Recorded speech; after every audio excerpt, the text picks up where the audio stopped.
from New Life Church in Henderson, Texas, Mr. Brother Sal. Thank you. Father God, we just give you all the honor, the glory, and the praise. We thank you, Father God, for another beautiful evening here at Lonestar Speedway in Kilgore, Texas. God, we thank you, Father, right now for these drivers as they go around this dirt track showing their skills, Father. God, we thank you, Father, for your angel protection being around every single one of them. People in the pit crew, the people in the stands. We just thank you, Father, again, for another beautiful evening here, Lonestar Speedway in Kilgore, Texas. Amen. Amen. Once again, race fans, Old Glory right there to the center point of the Lonestar Speedway in the infield. Singing tonight's national anthem, Miss Rosie Maldonado.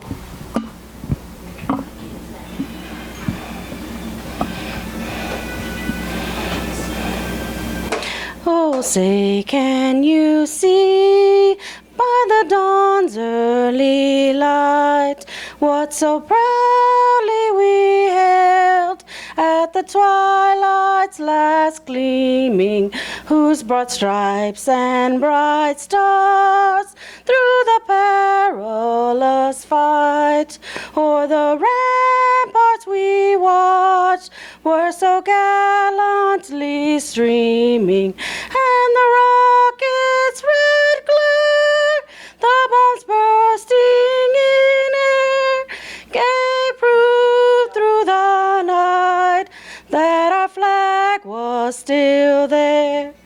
Oh, say does that star-spangled banner yet wave o'er the land of the free and the home of the brave? Thank you, Rosie.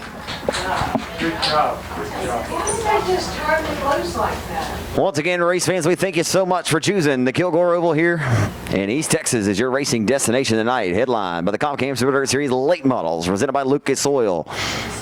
And we'll give all those youngsters a pass for not standing there holding their hand over their heart, right? we'll give them a pass.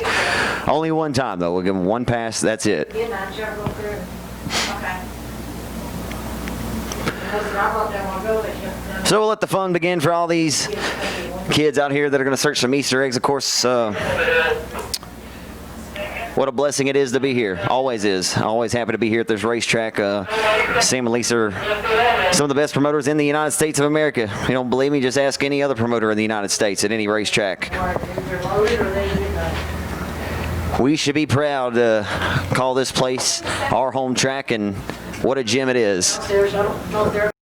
618 by TP Terry Phillips. A 16. My eyes aren't that good. A 16915 for BJ Robinson. On the racetrack now, driving the banner, Valley Hulling, CarCity.com, Car Performance number 21 Junior. It's Smooth Junior, Billy Moyer Jr. out of Batesville, Arkansas. And the Crop Production Services Donna Gross Seed 21 JR will take the green flag as they'll head off into one. The former Comp Cam Super Dirt Series champion, driving the Upton Motorsports 45 Race Shop, Gary Beard Trucking, Black Diamond Chassis out of Truman, Arkansas. The silent assassin Kyle Beard in 86. Kyle Beard won the first ever Comp Cams race here at the Lonestar Speedway last April. The first lap, turning the quickest time so far, a 16.268, a 16.268 for Smooth Junior, Billy Moyer Jr. Kyle Beard turning his first lap of 16.915 into one. The 21 Junior of Billy Moyer Jr. this time a 16.081, so picking up a few tenths there.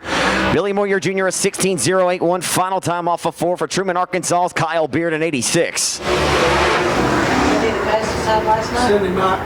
So Kyle Beard picking up some slack there as well. He'll turn a 16.464, 16.464. But quick time so far for the 21 Junior out of Batesville, Arkansas. Smooth Junior, Billy Moyer Jr. with a 16.061. On the racetrack, the three-time reigning Comp Cams champ, the former TMS World Dirt Track champ in a late model and in a modified. At a Green Park, Arkansas, it's Cadillac Jack Sullivan in 18. He's in the Kaiser Manufacturing AAA Diesel Mark Martin Automotive Panel Chipping number 18. He'll take the green from David Corbello.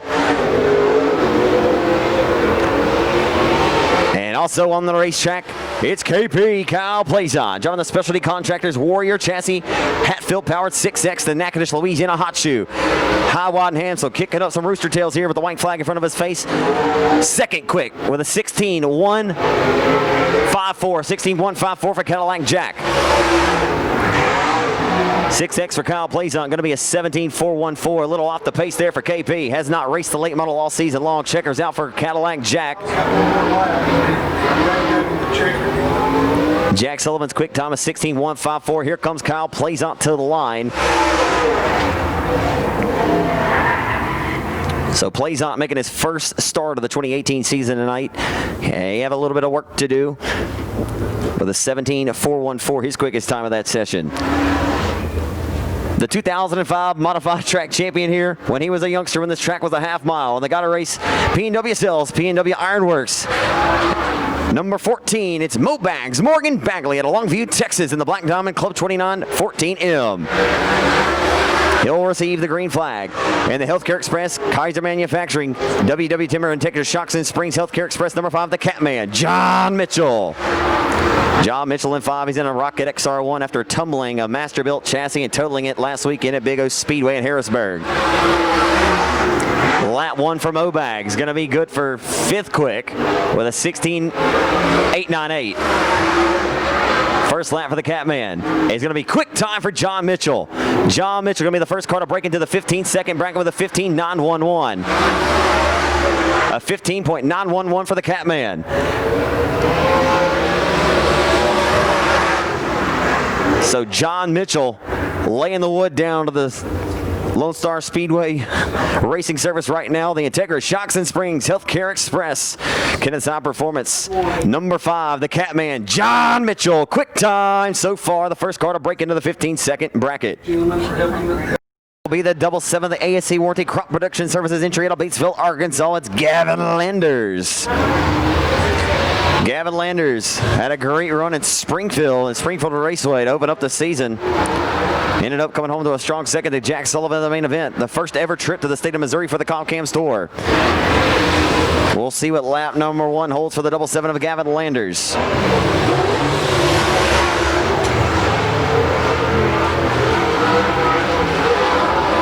Lap 1 for Landers is going to be a 16.020 for Landers. Lap 1 for Clayton Holland. Wow. A second off the pace, a 17.040. A 17.040 for Clayton Holland. And he'll go through 3 and 4 for the final time.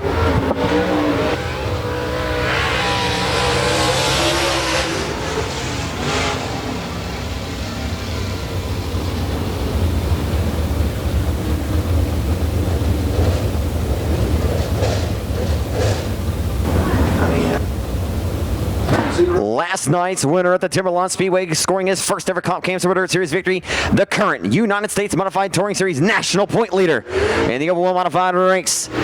With 21 career USMTS victories to his credit, trying to get his 3rd late model victory tonight in his career, driving the S&S Fishing and Rental, Nickel Home Stores, Joel's Auto Sales, number 97, Clements Power underneath the hood of that Mars chassis. It's the Thriller K. Dillard out of Robeline, Louisiana in 97. And the Undertaker, Jesse Stovall, in the Scott and Bailey Race Engine powered Black Diamond Chassis 00. And the JobEffects.com Henrietta Ford 00 Black Diamond. Lap number 1 for the 97 of the Thriller K. Dillard will be 2nd quick behind Landers with a 16.042. Just 2,000ths of a second off the pace of Landers. Lap 1 for the Undertaker, Jesse Stovall out of Galena, Missouri. Going to be good for a 16.918 on lap 1 for the Undertaker, Jesse Stovall. So Dillard's 2nd quick.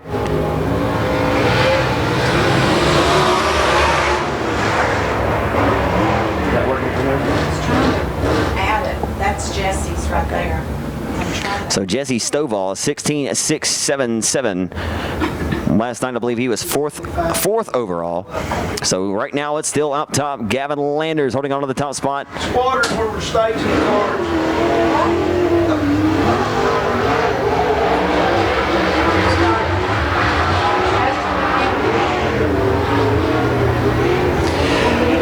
On the racetrack. And the Brown Brothers Farms, Case Agriculture, Cooper's Country Pleasing. Brown Brothers Farms R5 is Jonesboro, Arkansas's Hunter Raston out of Jonesboro and R5. Raston in a black diamond chassis, the former Louisiana State Dirt Track Championship winner in the 38th annual of the Boot Hill Speedway, when he was full song and a banded chassis, open wheel modified. Still Gavin Landers.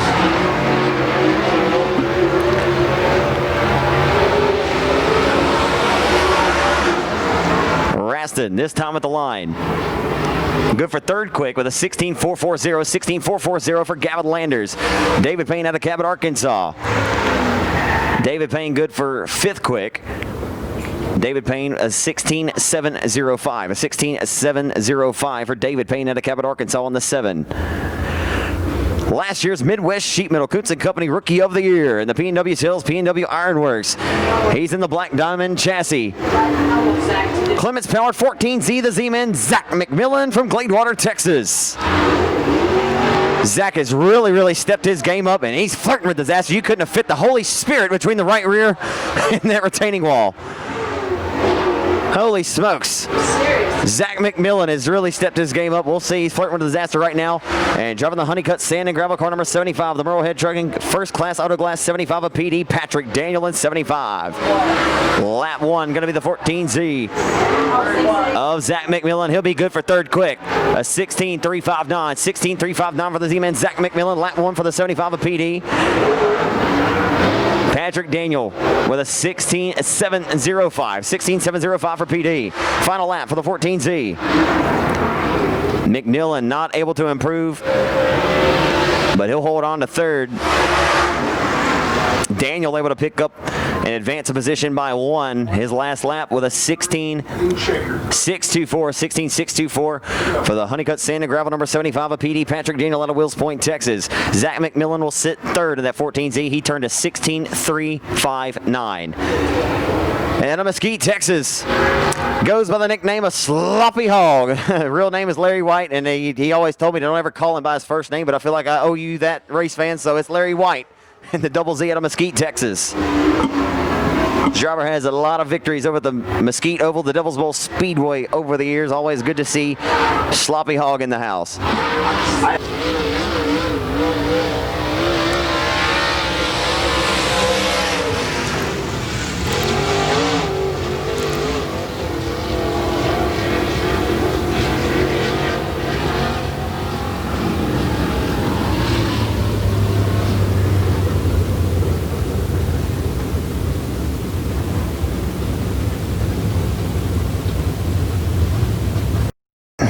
No, the Down and Dirty Racing Team, I tell you what, two of the nicest folks you'd ever meet at any place. It doesn't matter if you met them at a dirt track, if you met them on the aisles of the Target Super Center, or if you met them on the side of I-20 because they stopped to help you change a tire. My good friends MJ and Randy Coburn are going to tie the knot here at one of their home and favorite racetracks as we go back at it with the driver to the Side Plumbing, North Side Plumbing Supply, Rocket XR1, Clements Powered number 7D out of Hockley, Texas. That'll be Austin Tice. Austin Tice, a former USMTS modified and regular. Saw this young man win his first ever limited modified race when it was a part of a USMTS event at the former Killeen Oval, the Texas Thunder Speedway. Unfortunately, that place is no longer right outside of Fort Hood, Texas. And Austin Tice's first lap going to be a 16.811. Oh, sorry, 16.811. 16.811 on lap 1 for the 7D of Austin Tice. Driving the Race Logic Chassis School. Black Diamond number 57, it'll be Mark Shipman. And the Grip Pro number 57. And a 17.1 flat for the 57 of Mark Shipman. 57, turn in and turn forward. So Austin Tice from Hockley, Texas. A 16.451, his quickest time of those two. 16.451 for the Hockley, Texas 21-year-old Austin Tice. Last night's fourth place finisher at the Timberline Speedway in the main event had a stellar performance out of Marouge, Louisiana. Driving the Sherwood Insurance Agency 3K, it's Tanner Killick. Tanner Killick, the 20-year-old down the front straightaway in 3K. He'll receive the green and on the racetrack as well. Driving the Chandler Petty Motorsports number 47 Black Diamond chassis. He's also a 20-year-old. He rides out of Austin, Arkansas on the K&G Wholesale Tire Whistle Stop Barbecue number 47. It's Chandler Petty. Chandler Petty found himself behind the wheel of the Children's Fishing and Rentals team with Garrett Albertson last season, and now back in his own equipment out of Austin, Arkansas. His first lap for Petty. Quick time in qualifying session number 3 for Chandler Petty, a 16.130. How did I get that wrong? A 16.140 for Chandler Petty. He'll be quick time in session number 3. Tanner Killick second quick with a 16.361. A 16.361 for Tanner Killick. So quick time for the Austin, Arkansas racer, driving the K&C Wholesale Tire Whistle Stop Barbecue. Number 47 from Austin, Arkansas, the 20-year-old Chandler Petty. Quick time so far. Tanner Killick second. Out of Marouge, Louisiana there in that black diamond chassis, number 3K.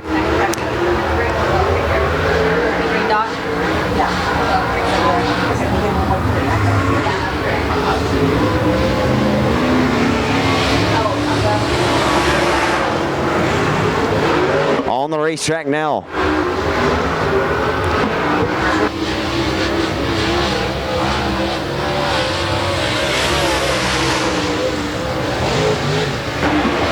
Jake Davis going to come across the stripe. He'll receive the white. We'll see what he has on lap number 1.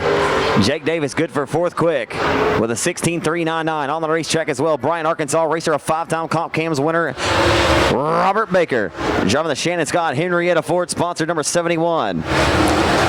Checkers out for Jake Davis. Jake Davis, solid tonight in the 7D, a 16.243. He'll pick up the slack just a little bit. And off of 4, Bryan, Arkansas's Robert Baker to the stripe in 71. Quick time for Robert Baker. Robert Baker going to break into the 15-second bracket of 15.803. So 15.803 for the driver of the Henrietta Ford sponsored number 71K Mid-State Golf Carts entry from Bryan, Arkansas. 5-time Comp Cams winner, came very close to winning a Turkey Nationals here a few years ago. It's Robert Baker in 71. A Midwest Sheet Metal Rookie of the Year contender in the 2018 season. And car number 66, Robbie Moore, makes his way out to the speed plant.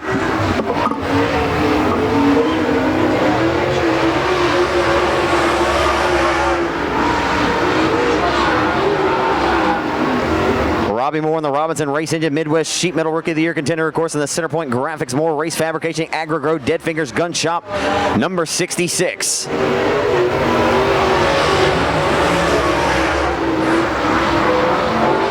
Lap 1 for Robbie Moore. Going to be good for 6 quick. And the king of Boot Hill Speedway, driving the OWC Luigi's Restaurants, 11A for Rockin' Ronnie Adams. Celebrating 50 years of racing. One of the best to ever do it in the Arklatex. A former Arnold Nationals winner here back in 1992 here at the speed plant. He'll roll down the front boulevard, Ronnie Adams. What do you got, Susan? How about rocking Ronnie Adams, race fans, up to second with a 15.860. Let me take a picture. Oh, just a second. Let me get this. How about that, folks? Ronnie Adams, the king of Boot Hill Speedway. I know there's some rockin' Ronnie fans here tonight. And the driver of the OWC Luigi's Restaurants 11A out of Diana, Texas, Ronnie Adams. Been racing for 50 years, ladies and gentlemen. I believe he's 67 years old now, if I'm not mistaken. Ronnie Adams still getting the job done. Okay, it's 71, the Robert Baker. So the fact is, the worst 30% of drivers cause half the accidents. Yikes. Well, at Room Insurance, we have an idea. We said, let's take the worst drivers out of the equation.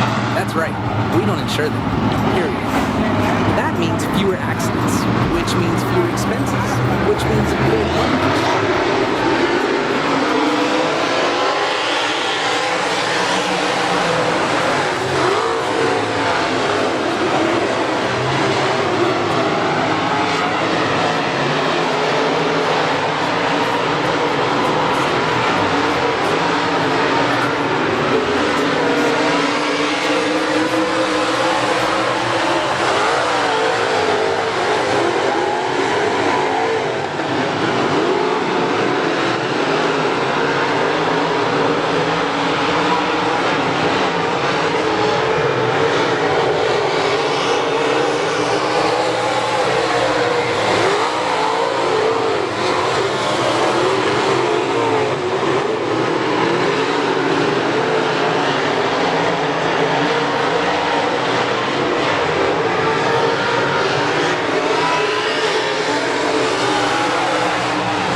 modified heat race number 1. My apologies there, folks. We're underway here on demand on raceontexas.com. As they sing full song down the front straight, they're going to go 3 wide or try to. There for third. Here comes Jason Ingalls. While his brother Justin Ingalls out front with the race lead in car number 52. And they roll through the center of 3. And off of turn number 4, we got 1 around.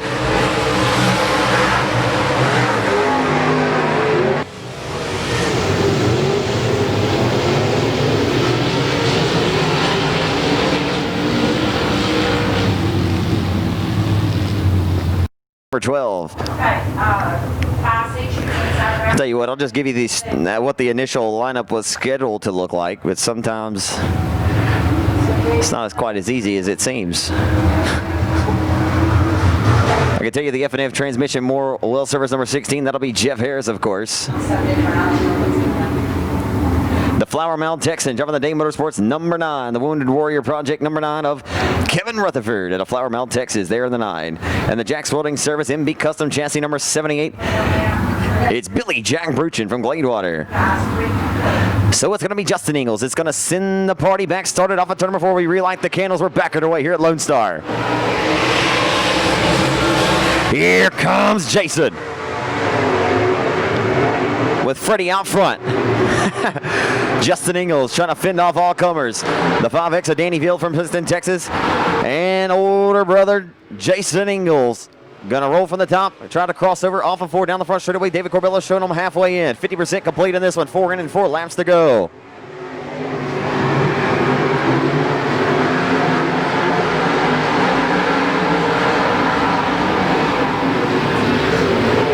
Off of 4, down the front straightaway, Ingalls still leads in the Dirty D Motorsports IRP number 52. Justin's had a little bit of tough luck to start off the seasons. Nonetheless, he's had a fast race car. Just hasn't quite been able to cash in yet. Always great to see Brad Couch in the house tonight, as well as Randall Settle, as they're inside of the top 5 cars. 2 laps to go from David Corbello. This time, does Ville have what it takes? Ville to the inside of the 52. He's in an Ingalls sandwich down the back straightaway.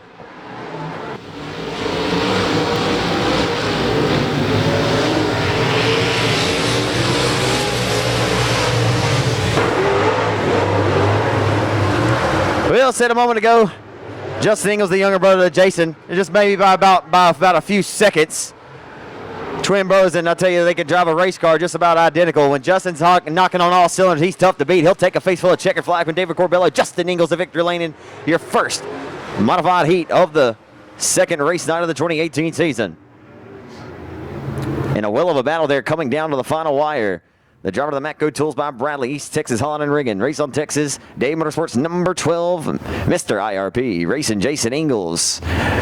So the Princeton racer of the 5X of Danny Ville was in a twin Ingalls sandwich. Of course, twin brothers there, first and third. Danny Ville will grab second. The IRP chassis, Dirty Deeds Motorsports number 52. Give him a hand, Lonestar Speedway for Justin Ingalls. Of Winnigan, Chris Hennigan. So Donnie Powers and Chris Hennigan, a pair of Soapy King Genuine RV sponsored MB Customs.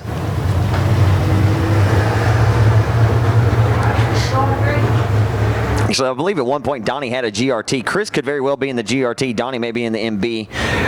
Not sure that the 6 has got a pair of Mars chassis now, built by Jimmy and Chris Mars out of Menominee, Wisconsin. Either way, driving the Armstrong Wrecker Service red number 5, the former Crook Race Car Spring Nationals winner at Arclotech Speedway. From Marshall, Texas, it'll be Wes Armstrong, former USMTS Southern Series points champion. Rounding out the field, inside of the 4th row, scheduled to be Bossier City, Louisiana's David Winslet. David Winslet, driving the Yard Services LLC, Bill Brown Enterprises, Royal Performance Power, number 21. He's in a GRT chassis built by Joe Garrison. And always good to see the driver of the Jesus Saves F1 Performance Powered number F1. Began his race career in an open wheel modified in the early 2000s or late 90s. He's in the Marshall Mobile Homes F1 at Marshall, Texas. No better than that. Shreveport, Louisiana. It's the Jet, Brett Frazier. Brett Frazier in F1.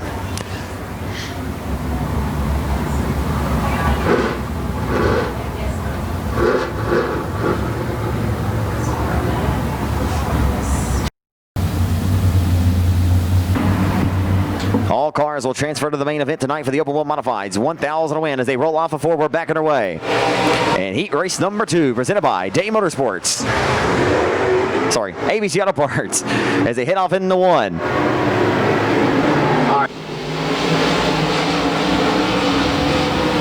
Donnie Power is going to jump out to the early race lead here over his teammate for the weekend, Winnigan Chris Hennigan. Chris Hennigan, the all-time winningest racer at the Lonestar Speedway over in Vivian, Louisiana, sets his sights on the rear dicklet of the 6. Can't get the job done just yet. Donnie Powers has had a lot of power underneath of that 6 all weekend long. Was absolutely stellar last night of the action over at the Timberlawn Speedway in Corley, Texas. He'll roll off a 4 with the race lead comfortably in hand in 6. Winnigan Chris Hennigan will hold on a second as they call stripe last night for Bossier City, Louisiana's David Winslet, a former North Louisiana State champion, a former John Harvard Toyota Arclatex champion. But David Winslet, as well as a former ice stock champion at Arclatex Speedway back in 2005. David Winslet, full-time in an open wheel modified since 2006, and not quite have the performance that he was looking for last night, but has not raced much this season. Only his 3rd career start of the year, as his first start of the year was down in Centerville, Arkansas. But we'll roll off a 4 with Donnie, who has many Powers right now, living up to the moniker of his last name.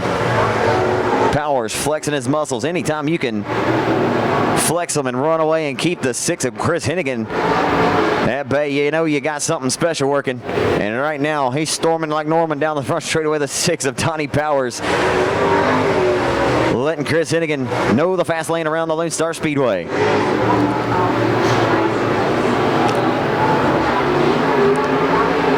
So it's still Powers. It's Hennigan. 3rd will be the 21 of David Winslet from Bossier City, Louisiana, the Marshall Texan, and the 5 of Wes Armstrong.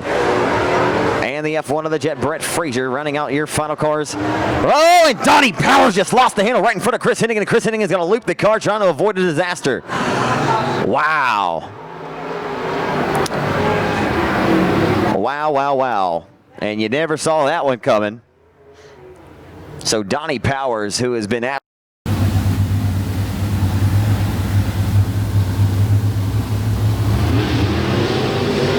We're back underway at Timberline in your open wheel modified heat as David Winslet likes what he sees now out of the front. That number 21 entry as they go 3 wide, 1st, 2nd, off a 2 down the back straight. Here comes the Jet, Brett Frazier, throwing all caution to the wind.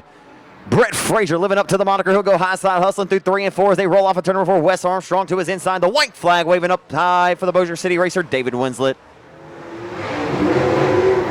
Frazier gonna smash the cushion. He'll grab some cushion. He'll smash it down the back straight with the F1 and throw the 5 of Armstrong into his hip pocket. Chris Hennigan trying to work his way back into the mix. A victim of circumstance. There's still 3 wide for 2nd, but checkers out for Bossier City, Louisiana's David Winslet in 21. 2nd will go to the F1 of the Jet, Brett Frazier. 3rd goes to the 5 of Wes Armstrong. And 4th will go to the 6 of Winnigan, Chris Hennigan. Well, that was a wild chain of events. So Chris Hennigan will grab the 4th spot. 3rd will go to the Armstrong Ricker Service TRE chassis. Number 5 at a Marshall, Texas of Wes Armstrong. Driving the Jesus Says F1 Performance Powered number F1 from Houghton, Louisiana. The Jet, Brett Frazier, living up to his moniker, went high side hustling and let the big dog eat. Good, inheriting the race lead and holds on to the final checkered flag in the Yard Services LLC Stuckey Enterprises. Bill Brown Enterprises number 21 out of Bossier City, Louisiana. Hey, it's David Winslet from Bossier City, Louisiana. Kirk Rainwater in 69. Mike Staples along the outside of 14S. Lonnie Joe Petty in car number 37. Outside of row 3, it's the go 1 of Josh Franklin, feature race winner here last season. Mark Wittick in the 7, and Tommy Gooden in the Mitsubishi Eclipse number 13. And look at the knock some skeeters down for you race fans. The 37 of Lonnie Joe Petty.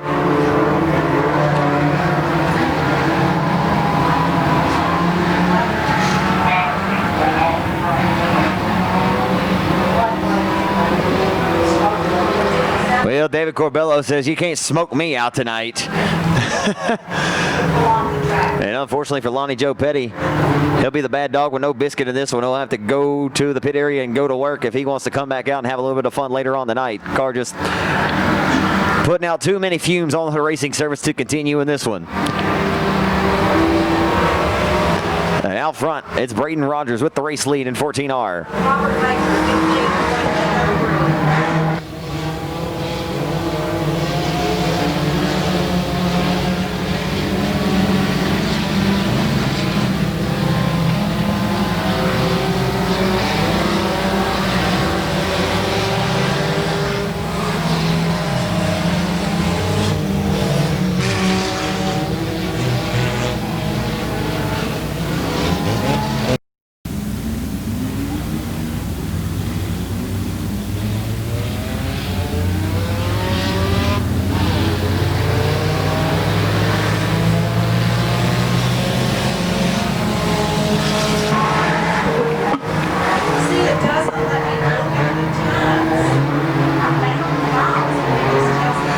underway in your four-cylinder heat here at the Lonestar Speedway.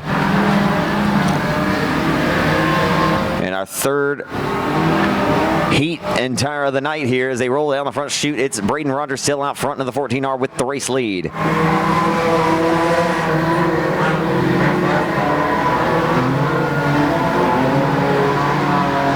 Mark Whitted back there in the third spot, and the red number 7 trying to put the heat on Rainwater there for the second spot. He'll go way up top here, keeping that car straight, and underneath him he'll try to find some dig down the front straightaway.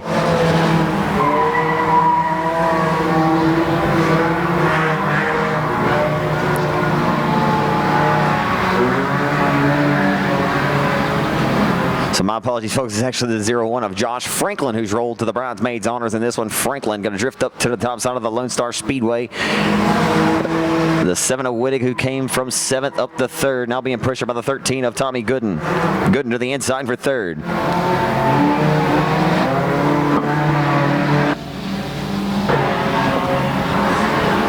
All out front by his lonesome. 2 laps to go for Braden Rogers. Wittig trying to get something cooking on the bottom of the racetrack, and Tommy Gooden up top. Feeling good about himself in car number 13. Setting their sights into turn number 3. The 14 of Rogers gone with the win. Out front, Dirty Dancing on the competition. He can throw the keys on the counter. He'll go ahead and check out of the Holiday Inn. He's got one more lap around the 3/8 mile here in Kilgore, Texas tonight in heat race number 1 for the 4 cylinders. Wittig and Gooden racing each other with reckless abandon back here for 3rd. Wittig would now set his sights to the back bumper of the 0-1 of Josh Franklin for the final time through 3 and 4. Another one bites the dust, taking the win. The 14R Braden Rogers will win that in commanding fashion. To the checkers, 0-1 of Josh Franklin will hold off the 7 of Mark Wittig, and Tommy Gooden will bring home the number 13 in the 4th spot. So once again, race fans, the 13 to Tommy Gooden will grab 4th. Mark Wittig from 7th to 3rd. Good run there for Josh Franklin. He'll grab the 2nd spot, and your winner once again, driving car 14R for Braden Rogers, your Lonestar Speedway 4-cylinder heat race number 1 winner. So your second and final 4-cylinder heat race presented by Hampton Inn and Suites. Scheduled to line up to his outside. These guys getting a little antsy. And I guarantee you, David Corbello is like, hey, y'all have at it.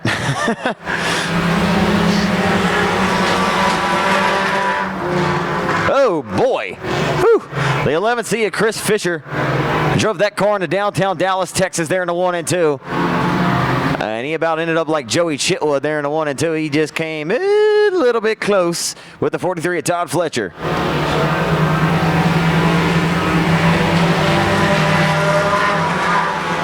So the 11C of Chris Fisher is fetching Fletcher. Can't quite get the job done. I tell you what, man, that car went into 1 and 2 in a bonsai move. I am grateful that they did not make contact. That would have been absolutely, you get it, off of 4. The 43 of Fletcher, though, stretching it out on his competition, has a comfortable advantage in car number 43 with the race lead.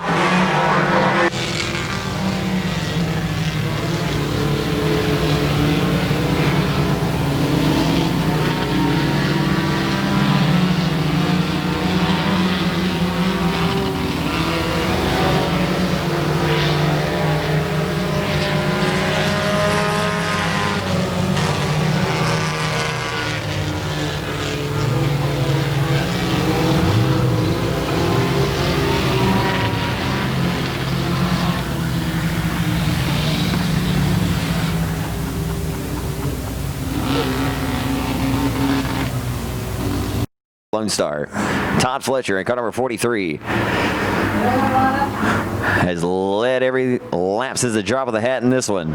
And a good restart.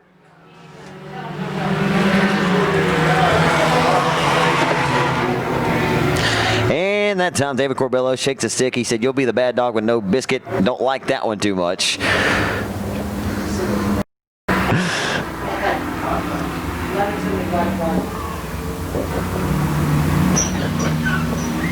Of course, we have the receiver technology implemented for all these drivers so they can hear the scores in the tower to let them know. What? Oh, the 11 is black flagged. No worries, folks. No worries.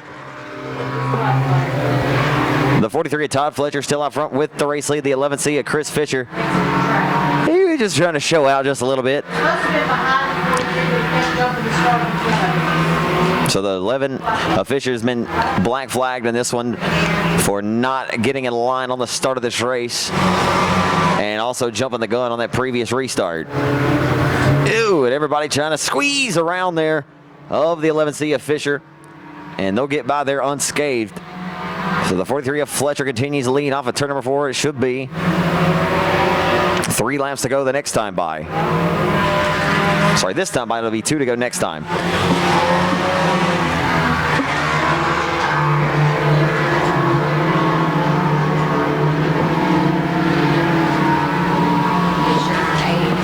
Thank you, sweetie. It'll be 2 to go from veteran flagman David Corbello, this time by for Todd Fletcher in car number 43. Has not been challenged in this race. Gone in car number 43. Ricky Howell having a good run, occupying the second spot. Contact there for third.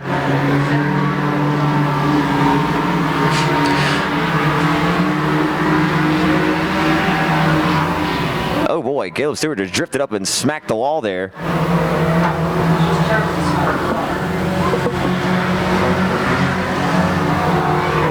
So final time in the 3 and 4 for car number 43.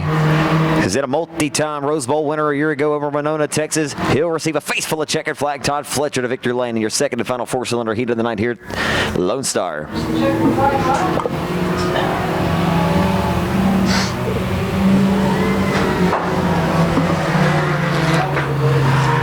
Second, we'll go to the 5K of Bobby Kephart Jr. from dead last to second. DC-12 is Daniel Washburn, who won at our first race of the year tonight. That car probably not running quite to the expectation that he was hoping for, but the good news is they'll get to try it again for 15 laps the entire distance for the 4-cylinder main event.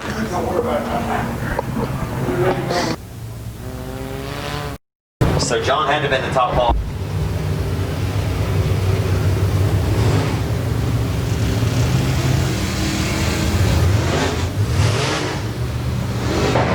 It'll be the driver of the Healthcare Express WW Timber, Kaiser Manufacturing, and Taker Shocks and Springs.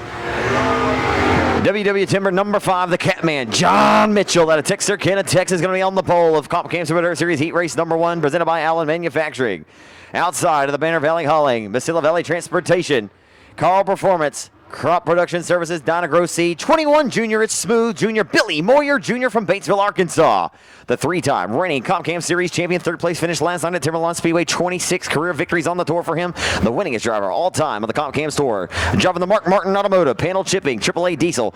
Number 18 with Clements underneath the hood of that Rocket XR1, it's Cadillac, Jack Sullivan in 18. And the former Comp Cam's champ back in 2012, driving the Rock Card powder coating, Gary Beard Trucking 45 Race Shop, Upton Motorsports number 86. He's in a Black Diamond chassis. The silent assassin Kyle Beard in 86 won the first ever Lone Star Comp Cam's race here a year ago. Inside of number 3, the son of NASCAR Hall of Famer Larry Phillips. It's going to be TP Terry Phillips. And the Don Bab Motorsports Andy's Frozen Custard. Durham Race Engine Power number 75 Black Diamond chassis out of Springfield, Missouri. It's TP Terry Phillips in 75. Phillips with 113 career MLRA or Midwest Late Model Racing Association victories. He's a 6-time Mars Dirt Car champion. He won the 2013 Topless 100 at the Batesville Motor Speedway and Locust Grove, Arkansas. 4th of the inside. I'll tell you what, folks, this is absolute murderer's row here. I'll tell you what, this is some of the best late model drivers you can find in the country. On the outside of TP, it's going to be the driver of the Gotta Race, Kaiser Manufacturing, number 14, the 2005 Open Wheel Modified track champion here at his home racetrack. Back in front of the hometown crowd, the World of Outlaws Craftsman Late Model Series regular at Longview, Texas. Driving the Club 29 race car, Clements powered 14 Emmets, Mobags, Morgan Bagley at Longview, Texas. And on that back row, and the DP Motorsports, Olin Shocks and Springfield Carburetors, number 1 for B.J. Robinson out of Bossier City, Louisiana. 1 career win here at Lone Star. Outside of the specialty contractor 6X of KP Kyle Plazon out of Natchitoches, Louisiana, the Warrior race car with Hatfield power underneath the hood. 246, 8 cars, ready to go 8 laps the distance. Ready to pull the belts tight and send them in the 3 for the first time for Comp Cam Super Series Heat Race number 1 presented by Allen Manufacturing. John Mitchell going to send them full song off before we're underway from the Lone Star Speedway. as they head off into one for the first time. John Mitchell going to get the whole shot. He's got 3 career super late model victories here in his career as they go door-to-door for the race lead. Down the back straightaway, Smooth Jr., Billy Moyer Jr. clawing, scratching to the inside of the 5 of the Catman. John Mitchell going to come up a little bit short. That outside line momentum working to the advantage of the 5 of John Mitchell for the race lead. He'll lead lap 1. John Mitchell in that Rocket XR1. Into 1 and 2. He'll set his sights down the back straightaway. Moyer Jr. rides second in the 3, the silent assassin Kyle Beard, and they'll try to go door-to-door here for second. They will. Off of 4 momentarily, the 21 Jr. will stretch it back out, and here comes Cadillac. Jack Sullivan says, hey, I want to become a player. He'll throw his hat into the ring, but it's still all Catman John Mitchell right now out front. Here comes Moyer Jr. trying to find something around the low side of the racetrack as they roll off of turn number 4. John Mitchell was hoping for a better performance last night at his home racetrack and the Corley, Texas Oval, the Timberline Speedway, where he has several super late model victories. As they head down the back straightaway, full song into turn number 3.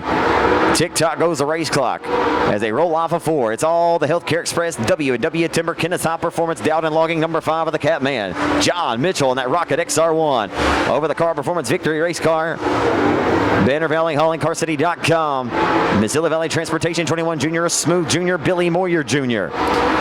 The Rock Car Powder Coating 45 Race Shop, Gary Beard Trucking 86, the Silent Assassin Kyle Beard rides third comfortably.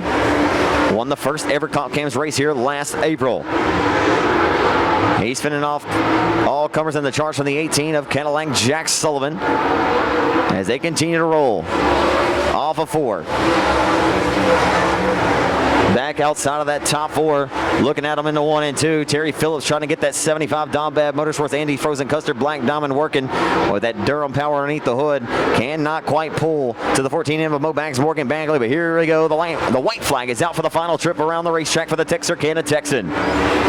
In a 1 and 2 for the final time. He'll set his sights down the back straightaway on turn number 3. And an absolute dominant performance. How about it, ladies and gentlemen? Allen Manufacturing Heat Race number 1 winner for the Comp Cam Super Dirt Series here at Lonestar Speedway tonight. Gonna go to the Catman, John Mitchell in 5. The 21 Jr., Smooth Jr., Billy Moyer Jr. will grab second. Third, we'll go to the 86 of Kyle Beard from Truman, Arkansas. And Cadillac, Jack Sullivan in 18 out of Greenbar, Arkansas will grab 4th. Train official top 5. It'll go to the guy to race P&W Sales, P&W Ironworks 14 of Mobags Morgan Bagley. 4th, we'll go to Cadillac Jack Sullivan out of Greenbar, Arkansas with the 18 Rocket XR1. And the Black Diamond chassis, Gary Beard Trucking number 86, the Silent Assassin Kyle Beard from Truman, Arkansas will grab 3rd. 2nd, we'll go to the Banner Valley Hauling, Missoula Valley Transportation, Car Performance Victory Racing chassis number 21 Jr., Smooth Jr., Billy Moyer Jr. Give him a hand, Lonestar Speedway. I doubt he can hear you, but give him a hand anyway for the driver of the WW Timber Dowd Logging Healthcare Express number 5 for the Catman, John Mitchell out of Texarkana. It's on the Longhorn chassis. That'll be Gavin Landers from Batesville. Last night's main event winner is first ever Comp Cams Series victory out of Robeline, Louisiana, the current USNTS modified point leader. And the Nichols Home Stores, Joel's Auto Sales, SNS Fishing and Rental number 97 is the Thriller K. Dillard. Zach McMillan in 14Z, Jonesboro, Arkansas's Hunter Raston. The lights are going to go out. We're underway from Timberline and Black Diamond Race Cars Heat number 2. A good start for Gavin Landers. They go off into 1. Here comes Zach McMillan. 3 wide for second. K. Dillard. They're going to throw in contact there. K. Dillard going to turn down the back straightaway to the infield. Last night's winner at Timberline Speedway just got a little bit of a shot in the shorts. More than that, he got shoved. The 97. Not sure if he made contact there with a retaining wall on the low side of the race. I apologize. The 14Z is Zach McMillan. The 00s, that's the Undertaker, Jesse Stovall. And the Henrietta Ford Drive, WFX.com, 00. He's in a Black Diamond. The 75, that's PD Patrick Daniel. Clayton Hammond, the 71, David Payne, and Dillard. Here we go. We're back underway. Okay, Dillard going to have his work cut out for him as he tries to roll. He's already picked up 2 spots on the restart, and the caution is out. Not sure for the immediate caution, but it will wave. Younger brother to the Jared Landers, Gavin Landers, going to put his foot through the floorboard. We're back underway. And Black Diamond Race Cars, Heat Race number 2 of the night here at the Lonestar Speedway. A Texan and an Arkansas representative to the outside is Jonesboro's Hunter Raston. Raston second in points here in 2015. And a stellar battle that came down to the final turn of the final night with Cadillac Jack Sullivan. He'll do the crossover off of turn number 4. Here comes Hunter Raston for the race lead. He's got it. Raston will take it away from the 77.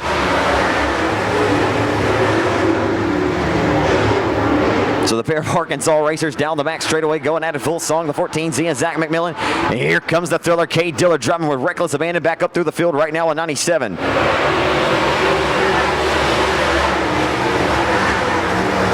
Dillard trying to do everything he can to get back into the mix in this one. The car number 97 to the inside. That's the best battle on the racetrack. Trying to the inside of the Honeycutt Sand and Gravel Merlehead Trucking First Class Auto Glass 75 of PD Patrick Daniel. Dillard to the inside. Will he be able to clear him this time by off of turn number 4? 97. He'll clear 75 of Patrick Daniel. As now Dillard will set his sights on the rear deck lid of the 00 of Jesse Stovall, the Undertaker out of Galena, Missouri for the 4th spot. McMillan still rides third as we look back up to second. The 77 of Gavin Landers still comfortably holds on to that spot as we're halfway in and halfway to go. 4 scored, 4 to go in this 8-lap affair. And Black Diamond Race Cars heat number 2 for the Comp Cam Super Dirt Series.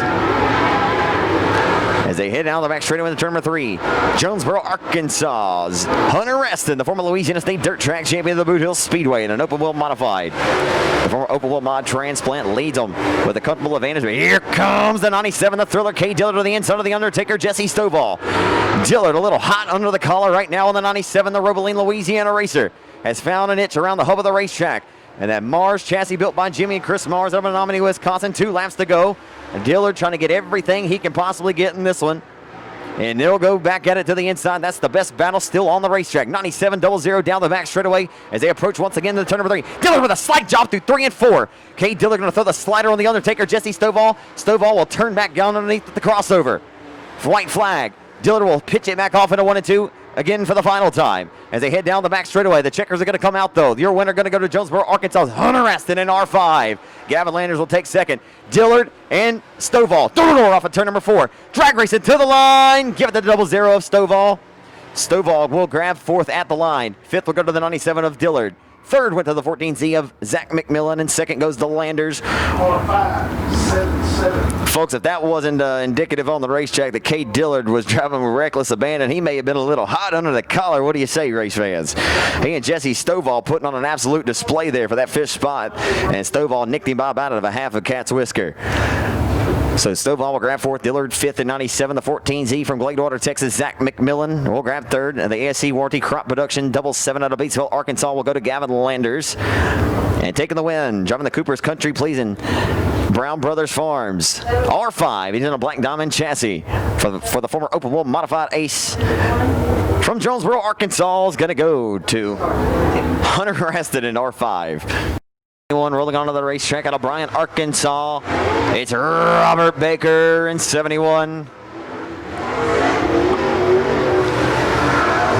And we call him the King of Boot Hill. The King of Boot Hill Speedway. Driving the Luigi's Restaurants, OWC. Ricky Jowers Motorsports, number 11A. It's rockin' Ronnie Adams out of Diana, Texas, the 1992 Armadillo Nationals winner here at the Lone Star Speedway. Over 400 career victories for the driver in 11A on the outside front row. 67 years old, folks, still getting the job done. How about it? Inside of 2. It'll be the 20-year-old out of Austin, Arkansas, on the K&G Wholesale Tire Whistle Stop Barbecue, number 47 of Chandler Petty out of Austin, Arkansas. Jake Davis outside of row number 2 in the 7D. Inside of row number 3, last night's 4th place finisher at Timberline, the Sherwood Insurance Agency Black Diamond Chassis 3K from Rouge, Louisiana. That'll be Tanner Killick. Robbie Moore in the Midwest Sheet Metal Rookie of the Year, starting in there inside of 4 in the 66. It's hard to see. Mark Shipman outside of the 57. Austin Tice outside of 4. We're underway here at Timberline, at Lone Star. Doesn't happen often, mixing them up. Alpha 2 as they head down the back straightaway for the first time in this one. Robert Baker with the whole shot as he heads off in the 3 and 4 for the first time. Dorf through 3 and 4 for a second. The veteran and the King of Boot Hill Speedway, inducted into the inaugural Boot Hill Speedway Hall of Fame. Rockin' Ronnie Adams, still rocking, still getting the job done. Knows how to find that loud pedal. Been a couple of years since he got his most recent Comp Cams victory. Came at the I-30 Speedway in Little Rock. Got a Southern Non-Professional Racing Series win down at Battleground Speedway in 2015. As the best battle on the racetrack right now between the youngster, the 47 of Chandler Petty out of Austin. They make contact down the back straightaway. The 7D and the 47 making some contact, but the 47 going to slide up in front of the nose of the 7D of Jake Davis. Chandler Petty going to hold that spot. Here comes Austin Tice. I'm sorry, the 3K of Tanner Killick with Tice in tow.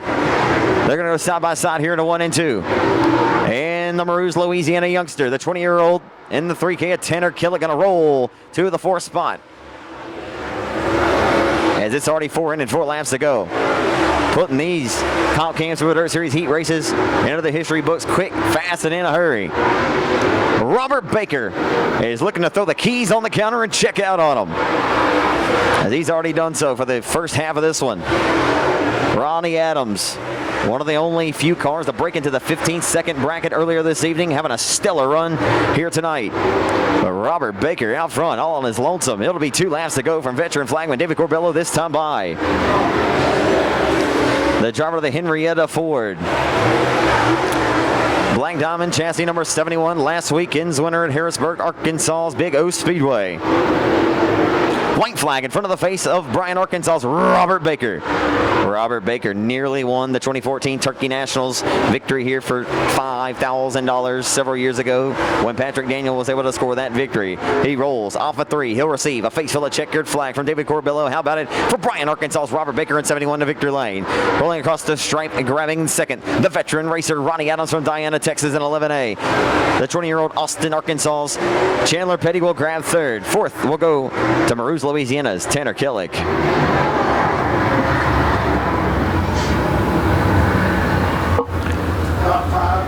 It don't take long, folks. These late model heats they get it. And we get those into the history books quick, fast, and in a hurry. Your top 4 in this one. And the Sherwood Insurance Agency Black Diamond Chassis 3K from Marouz, Louisiana. Said earlier, folks, I don't know exactly where Marouz is. I'm from Louisiana, but I imagine you drive down past Karen Crow, end up in Baton Rouge, and then nose dive into a bayou. You might find Marouz. The 47, the Whistle Stop Barbecue K&G Wholesale Tire Black Diamond of Chandler Petty from Austin, Arkansas grabs third. Second goes to the Luigi's Restaurants OWC. Ricky Jowers Motorsports 11A for the veteran racer Ronnie Adams out of Diana, Texas. Heck of a run for Ronnie.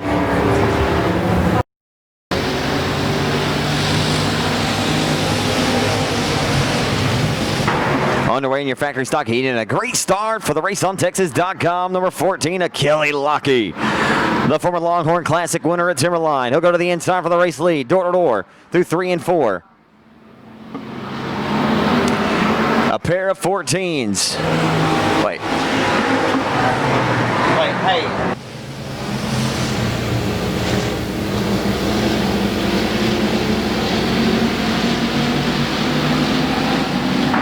So, yep, once again, it is a pair of 14s. Had to pause there. Alex has showed up with a nice-looking car this year. Kelly Lockey right second behind Alex Bates. Just had a little bit of damage on the right side of that car. Here comes Lockey. Got a good bite there to the inside. Folks, if you like what you see, factory stock racing is always at its finest here in the Mid-South and, of course, in the Arklatex region. There are several 10,000 to win factory stock shows and races that pay $4,000. Of course, at Rose Bowl, they'll have the rundown event. I believe that's in August. And we'll get on that here in a few moments because we got a whale of a battle shaping up here for the race lead. Kelly Lockey knocking on the back door like a trick-or-treater with a sweet tooth right now. Off of turn number 4. Lockey to the inside, trying to anyway. Alex Bates turns down the challenge once again. Lockey getting another good bite there off the exit of 2. If he can get as good of a bite as he gets off the exit of 2 as he does off of 4, he'll be in good shape. And there it is. Lockey got a good bite. The 14's a little cattywampus, but he straightens it back out by half a car length at the line. Bates continues to hold off the Tyler Texan. Kelly Lockey for the race lead. And an absolute barn burner to open up the factory stock action tonight here at the Lonestar Speedway. Lockey got a hug the middle lane of the Lonestar Speedway, but a little bit higher, carrying that momentum down the front straightaway is still Bates out front with the race lead. Alex Williams back there licking his chops, hoping these guys maybe get together and he could capitalize on them. All cars go to the main event. Next time by, it'll be a lap to go. And we'll see if the Tyler Texan Kelly Lockey can pull the trigger. If he wants to go, he's got to go, and he's got to go now. Because tick-tock goes the race clock. Sand of the hourglass is ticking away. Into turn number 3 for the final time. Bates has held off each and every charge and every throw that the 14 of Lockey's got at him. And off of 4, he'll hold off the entire distance for all 8. Alex Bates, your winner of factory stock. Heat race number 1 over the Tyler Texan, Kelly Lockey. Third, we'll go to the 6 of Alex Williams out of Kilgore. And a good run for the 07 of Dad Royal. I know, but it's not going to count. So the 07 of Tad Royal and the JL San 07 grabs fourth. A good run for the Kilgore Texan, and the 6 of Alex Williams. Second, we'll go to the 14 raceontexas.com entry of Kelly Lucky. You need to know how many are going to the A. Yeah, how many from the heat went to the A. How many? And I tell you, folks, if you came out here to Lone Star about a year or so ago, about 2 years ago, this youngster right here was just starting to get his sea legs underneath him. He gets better and better each and every time he gets behind the wheel, and it's just a matter of time before he starts cashing in on some victories on a consistent basis. How about it for Alex Bates? He wins factory stock heat race number 1 here tonight at the Kilgore Oval. Hill, an H93 out of Kilgore, alongside Donnie McBride Jr., the 2013 Armadillo National Champion. Craig Oaks, he's like an oak, all right, off of 4. The Team 91 Racecraft, number 91 of Craig Oaks, starting near the tail with Brian Matthews in the 6M. How about it? You could throw Grandma's Quilt over the top 5 right now, maybe. Top 3 anyway, as Evans going to roll the outside lane through 3 and off of 4. Leading lap 1 with the race lead. Going to go to Billy Joe Bruchin from Gladewater. What a race we have brewing here. Lone Star Speedway race fans, factory stock action at its finest. Keep your eyes on that yellow number 91 of Craig Oaks. Oaks marching to the front in 91. Look at this. They are fanning out all over the Lone Star Oval. And off of 4 down the front straightaway. Evans going to take over the race lead from Billy Joe Bruchin. And Oaks going to go by. He'll try to grab 3rd. Weatherford and Oaks door to door down the back straightaway. 91 and 7 going at it for 3rd. Billy Joe Bruchin going to throw his hat back into the ring for the race lead, but not going to be enough to work that time off of 4. I mean, this is what you pay your hard-earned bucks to see good dirt track racing for, folks. Good factory stock racing here at the Kilgore Oval so far tonight, as Craig Oaks has worked his way all the way from the tail, the final row up to 3rd. I believe he undoubtedly may have the best car on the racetrack. Cream is rising to the top. Evans continues to hold off as a 30 of Billy Joe Bruchin fabricates and builds his own cars out of his shop out of Gladewater, Texas. And that gotcha chassis number 30. Here comes Oaks putting the heat on him.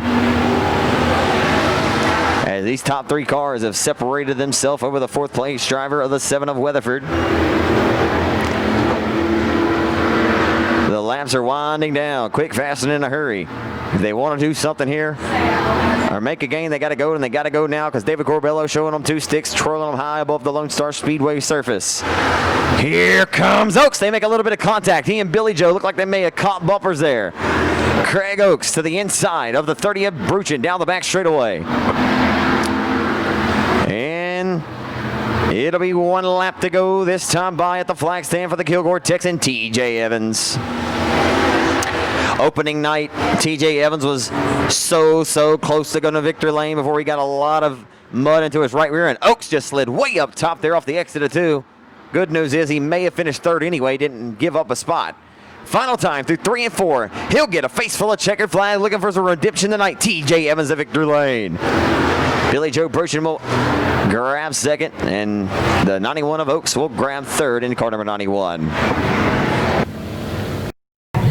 On the pull of your limited modified heat, Lockie had the park as number 14 factory stock, and you see it down there to the infield, hop directly out and hop in this one and stage up. Driving the Ingalls Racing Performance, RKT operating. Number 14 raceontexas.com entry with PTS power underneath the hood of that IRP. It's Kelly Lockie out of Tyler, Texas on the pole. Outside of Lockie, the 1996 Super Late Model Champion. Driving the East Texas Holland and Riggin, number 81. It's Uncle Ricky Ingalls out of Longview, Texas. In the Landrum Springs sponsor number 1C, it's Curtis Caldwell out of Plano, Texas. Outside it'll be the 7. Last year's For the Love of Alex Top Texan and Driving Benefit Event winner. It'll be Nate Gaines. Inside of 3 is Corey Tutton, the 14C in the IRP. Good to see him back in that Soapy King IRP. Boone Evans, ladies and gentlemen, back in the house. Boone Evans, who won his first ever limited modified race at Timberlawn Speedway in Corley, Texas at the age of 13 years old. Oh, look out. Curtis Caldwell could have been a lot worse. Oh, boy. Oh, boy, look out. And Daniel Whitehill.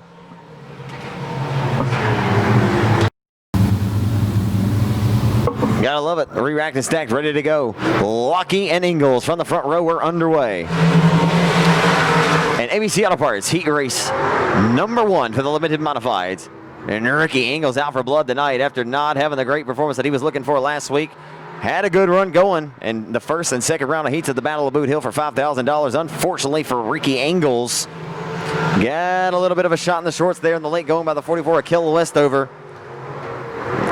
And Ricky said in a post-race interview, you know, sometimes that's just hard racing when you got that big money on the line. He said, if I was fast enough, I wouldn't have been moved out of the way. Had a great sportsmanship attitude about it because he knows that he can come out and win on any given night, especially right here at his home racetrack.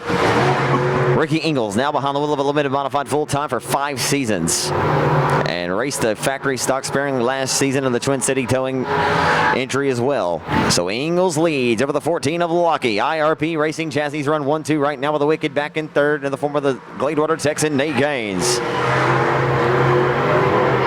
Corey Tutt in an IRP. So it's 4 IRPs in this one and the 5-car affair left on the racetrack. Kelly Lucky, though, he's going to keep Uncle Ricky honest for this one. As is usually the case, these guys aren't going to give any of these guys anything. They're going to make them earn it.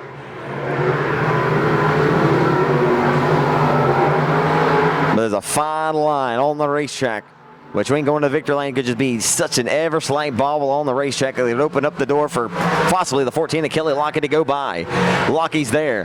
One little mistake by the 81 of Ingles. It'll allow Kelly Lockett to possibly pounce and go to the top spot. Lockey closer and closer, each and every one. Through 3 and 4. He'll drop it to the low side of the Lonestar Speedway. Hello, I'm here once again, Ricky Ingles. And Ricky says, get out of my house. And they'll head down the back, around the front straightaway into turn number 1. It appears Kelly Lockey's entry on the into 1 and 2 and the way he's able to get back on the throttle off of 2 been a little bit better to the 81 of Ingles, but it appears that Ricky just a little bit better through 3 and off of 4. Oh, and there with the bobble off of 4. There's the separation right there, folks. Just that slight, ever so slight bobble. Could there be something wrong with the 81? It doesn't appear. Yep, there is something wrong with it. Tough break, man, for Ricky Ingles. It'll pay dividends, though, for the driver of the RKT operating Tidwell Motorsports, RaceOnTexas.com, 14 PTS-powered IRP, Kelly Lockey to victory lane. Second goes to Uncle Ricky Ingles. It looked like he was just trying to hold on. Third, we're going to Nate Gaines out of Gladewater in 7. Man, folks, there is a fine line out there between love and hate. And right now, the 81 of Ricky Ingles may be hating himself just a little bit, but I'll tell you, it's just a little slight bobble. You could open up the door. You thought Lockey may have a chance, but it was going to take a big miss out there. Obviously, I think all of us would agree that something may have went foul on the 81 of Ricky Ingles. Car just kind of lost traction there several times off of 3, and when he got back down into the 1 and 2, when he bobbled for the initial time off of 4. So tough break there for Ingles, but hey, he was able to hold on and salvage a second place finish. Nate Gaines will grab third, your winner of limited modified heat race number 1, presented by ABC Auto Parts. Gonna go to the Tyler Texan Kelly Luckey in 14. 2, 4, 6, 8 cars, 8 laps the distance in your final limited modified heat of the night here at Lone Star. Into 1 for the first time. They're 1 by 2, and how about the slider up in front of the nose of the 12 of Ingles? It won't work. Maybe it will, as he's digging like Darrell does. Darrell Mosley going to hold back the advances of the 12 of Jason Ingles. Oh, and Jason Ingles is broke. Jason Ingles just blew a power plant. Jason Ingles stick a fork in him on the way to the Elvis Presley Boulevard. He'll turn into the Heartbreak Hotel. Tough break for racing Jason. It is, I'll tell you folks, despite having a top 3 and a locked-in spot for last weekend's 5,000 win Battle of Boot Hill at the Boot Hill Speedway, and of course what happened on the front straightaway with Shane Hebert, Jason would tell you that his limited modified program has not been working to quite the expectation that he would want early on, but his modified program has been stellar. And typically it's vice versa, if you will. So as we continue to roll, it's the Whataburger, sponsored 561 from Flint. I told Kevin next time he wins another race here, if he goes back-to-back, he's buying me Whataburger for the rest of the season. He said, well, if I can have that good of luck, then maybe you can have that good of luck. So I'll tell you what, I'm going to hold him to it. Down the front straightaway, the Flint Texan Kevin Simpson, he's gone with the win. Matter of fact, in his post-race interview the last time out, he said, everybody go get a Whataburger. And I said, well, you just laid it on him with some extra cheese tonight, did you? And in fact, he did. In like Flint, it's Kevin Simpson in 561 out front, comfortably with the race lead over Nick Lent. So we're in Lake Flint with the Flint Texan and the driver with the last name of Lint. Not sure what that means, but off of 4. Been a long weekend to this point. And 1. Digging like Daryl Mosley. And the best battle on the racetrack right here. Down the back straightaway for that 4th spot. It's Terry Roach of the Triple C of the Midland, Texas racer Chris Kuhn. Roach and Kuhn door-to-door off the exit of corner number 4 as they roll down the front boulevard here at Timberline. Roach has the advantage into 1. But for the final time, down the back straightaway, he's approaching the center point of 3 and 4. He'll look to go back-to-back here at his home racetrack. Flint, Texas racer Kevin Simpson, the Lone Star Speedway ABC Auto Parts victor, landing your 2nd limited heat of the night. Nick Lent will grab 2nd of the L51. The non-B of Daryl Mosley digging in that one. He'll grab the 3rd spot. And 4th will go to Terry Roach in 4. It's PD Patrick Daniel out of Wheels Point, Texas. The youngster out of Hockley, Texas, and the Side Plumbing, North Side Plumbing Supply, Clements Powered, Rocket XR1. It's the Hockley, Texas, Austin Tice. Outside of Tice, it'll be the DP Motorsports. David Peterson Trucking, number 1 out of Bossier City, Louisiana, it'll be BJ Robinson.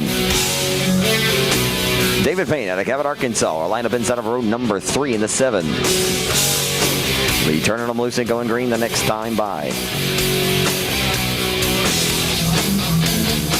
KP, Kyle Plazon, driving the Specialty Contractors. Hatfield Performance Powered, Warrior Chassis number 6 out of Natchitoches, Louisiana, Kyle Plazon.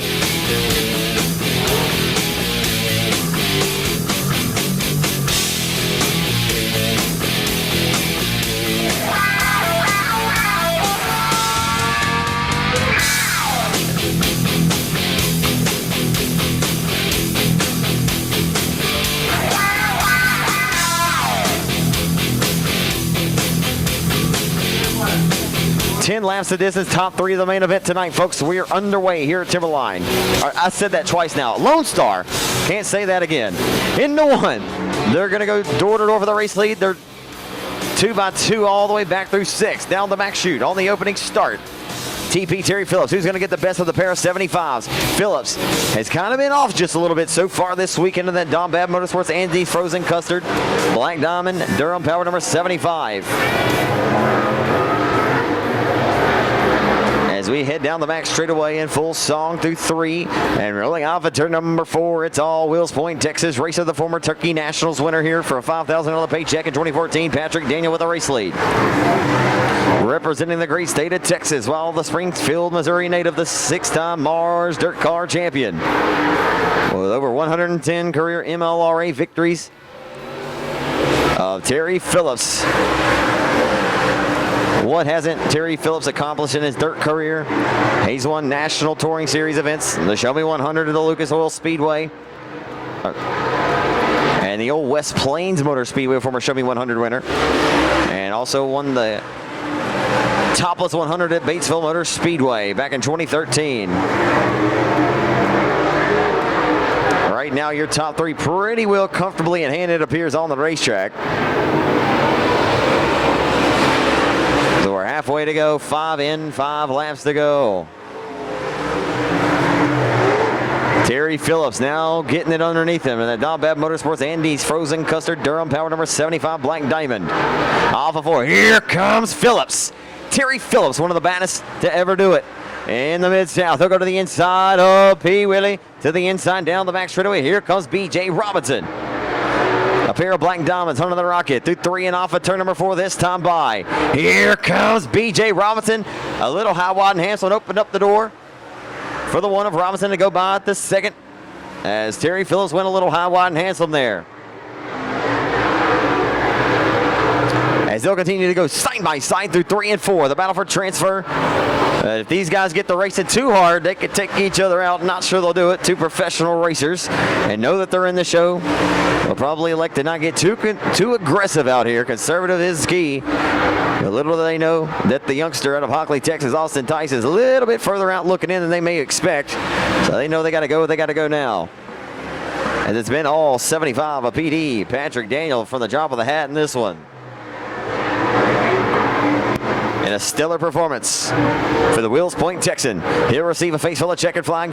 B-Main winner, presented by Boston Sport Car and Grill. The 75 out of Wills Point, Patrick Daniel takes the dub in your B-Main. He'll go to A-Main Racing. The one of B.J. Robinson as well will go to A-Main. And the 75 of TP, Terry Phillips. So your top 3 cars transferring directly to the main event.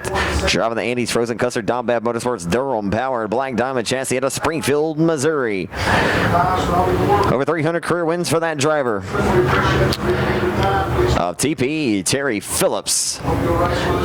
And the David Peterson Trucking, DP Motorsports Black Diamond chassis Clements powered number 1, BJ Robinson, has not typically found himself in B-Mains often.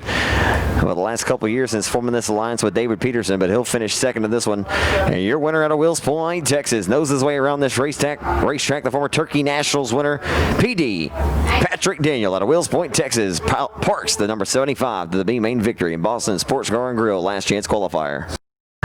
One of the twin brother Ingalls tonight. We'll find Justin Ingalls on the front row of the IRP chassis Dirty Deeds Motorsports number 52 from Longview. Outside front row, it'll be the Yard Services LLC Bill Brown Enterprises number 21 of David Winslet out of Boulder City from Princeton, Texas. It'll be Danny Veal in the 5X. Along the outside of him, it'll be the Jet Brett Frazier from Houghton, Louisiana, driving the F1 Performance Power Jesus Saves F1. And the East Texas Holland and Riggin East Texas Equipment, Matco Tools by Bradley. Mr. IRP is racing Jason Ingalls. And the Armstrong Wrecker Service, number 5 out of Marshall, Texas. It's Wes Armstrong. Win again, Chris Hennigan out of Marshall, Texas, driving the Soapy King Genuine RV number 6. I would not take your eyes peeled off that 6. He knows how to get around this racetrack and really any racetrack around the Arklatex. Go ahead. Go ahead, Chris. Always great to see Brad Couchback of the O'Reilly Auto Parts, number 5C. So the lights are going to go out. Going 20, ladies. 20 laps the distance for your Open Wheel Modified main event. 1 attempt to qualify for the feature. The Jack's Welding Service number 78 MB Custom. That'll be Billy Jack Bruchin with Donnie Powers, who is outside. The Flower Mound Texan, driving the Day Motorsports Wounded Warrior Project number 9 of Kevin Rutherford. Keith Meek, Jeff Moore. The lights are out. We're underway for your Open Wheel Modified main event here at the Lonestar Speedway tonight. And a good start by Winslet into that GRT Racing chassis. He'll jump out to the race lead in 21. David Winslet, full song, into 3 and 4 for the first time. Door to door back here for third as they roll off of 4. Going way up top for Grandpa keeps the good bourbon. He'll smash the loud pedal down the front straightaway. But the Jet Brett Frazier and Veal going door to door here in the 1 and 2. I'm telling you right now, folks, you better keep your eyes on that F1 Performance Power number F1 car from Houghton, Louisiana, Brett Frazier. If he gets comfortable and finds his niche around the outside of the racetrack and there's just a little bit of cush there, he'll grab it, he'll bite it, and he will grip, and he'll try to go, obviously, to the race lead. That's everyone's objective, but I promise you that F1 car, he'll be tough if he has a lane. And we got one around, it looks like Rutherford, who had a mishap in his heat race, and we'll get caution early in this one.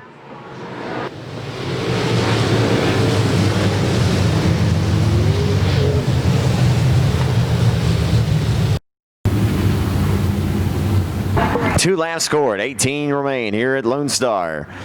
The Bossier City, Louisiana racer David Winslet got out to the early race lead over Justin Ingalls. And we're back underway. Look out, Brett Frazier nearly crossed him up, and everybody back there a victim. Oh boy. And they're scattered, smothered, and covered like the Grand Slam breakfast. Is that IHOP? I don't know. It looks a lot like something you'd find at Waffle. P&W Sills. The driver of the GRT chassis number 21 of David Winslet will put his RPM power plant back to the test. A nice restart for Ingalls, a slide up in front, protect that top line, but open up that bottom lane for Veal and the 5X to go to his inside here in the 1 and 2. Look at this. They're trying to go 2, 3 wide down the back straightaway off the exit of 2. Oh, Justin Ingalls got a little out of it. Look out, Justin Ingalls. Woo, that was close. As Justin Ingalls getting disposed of down the back straightaway. What you say? Let's try it again, race fans. 17 to go here at Lone Star. We're back underway in your Open Wheel Modified first A-Main of the night. Good restart by the Jet Brett Frazier. He'll elect to go to the low side of the Lone Star Speedway here into 1 and 2 on the restart. Here comes Jason. Jason Ingles into the mixer, 3 wide for third. Down the back straightaway, Jason Ingles around the hub of the racetrack, winning again Chris Hennigan in the 6, as well as the 5X of Veal. As now they roll through 3 and off of 4. Hennigan not able. Oh, look out. We got one nearly going to the front straightaway wall. Did a phenomenal job to avoid a further disaster, and we're going to immediately get another caution out on the speed plant. Modified racers antsy early on in this one. A pair of Louisiana racers. 1-2 right now with Winslet, Frazier, and Ingles. We're backing away. Heading back into 1 and 2. Good restart once again for Bossier City, Louisiana's David Winslet. Of course, you remember the mishap, what happened earlier with Chris Hennigan and Donnie Powers, who appeared to have the front 2 spots comfortably in hand as Winslet was rolling third and was able to inherit the race lead. Sometimes, of course, that's the name of the game. You get what you can get, but he is fully taking advantage of that opportunity to win that heat and to earn himself a front row bid. And right now, to this point, of course, still plenty of laps to go. This time by, it'll be 4 laps scored. I'm sorry, 5 scored with 15 laps to go as Winslet out of Bossier City crosses the stripe in that Bill Brown Enterprises Stuckey NT number 21 GRT. Billy Jack Bruchin of the 78 will call it quits in the MB Custom number 78. And we got one around at the bottom of 1 and 2 again. That's Randall Settle in 79, and we will have to probably get the caution. And no, good job by Settle to pull her down to the infield. You got to give it to him. Send him to promoter school. Randall Settle going to keep us green. As off of turn number 4. A stellar run to this point for Bossier City's David Winslet and his 3rd open wheel modified start of the 2018 season. He tell you, he doesn't race here at the Lone Star Speedway Oval very often, but he does come over here and supports his brother-in-law B.J. Robinson quite a bit. And I've seen BJ have some success. Of course, BJ's been a major asset to him and his racing program of the modifieds over the years. Winslet now on a modified since 2006. And has a comfortable advantage right now over another Northwest Louisiana racer from Houghton, Louisiana, the Jet Brett Frazier. Driving the Marshall Mobile Homes Jesus Saves F1 Performance Powered F1. That F1 power underneath the hood built by Donovan Owens out of Redwater, Texas. Racing Jason Ingles, who started off the year stellar with 2 open wheel modified victories. As right now we're 10 in and 10 laps to go with this 20-lap affair. Everybody about nose to tail in your top 3 by about the same distance. The best battles heating up back here for the 4th spot with the 5X of Veal and the 6 of Winnigan, Chris Hennigan.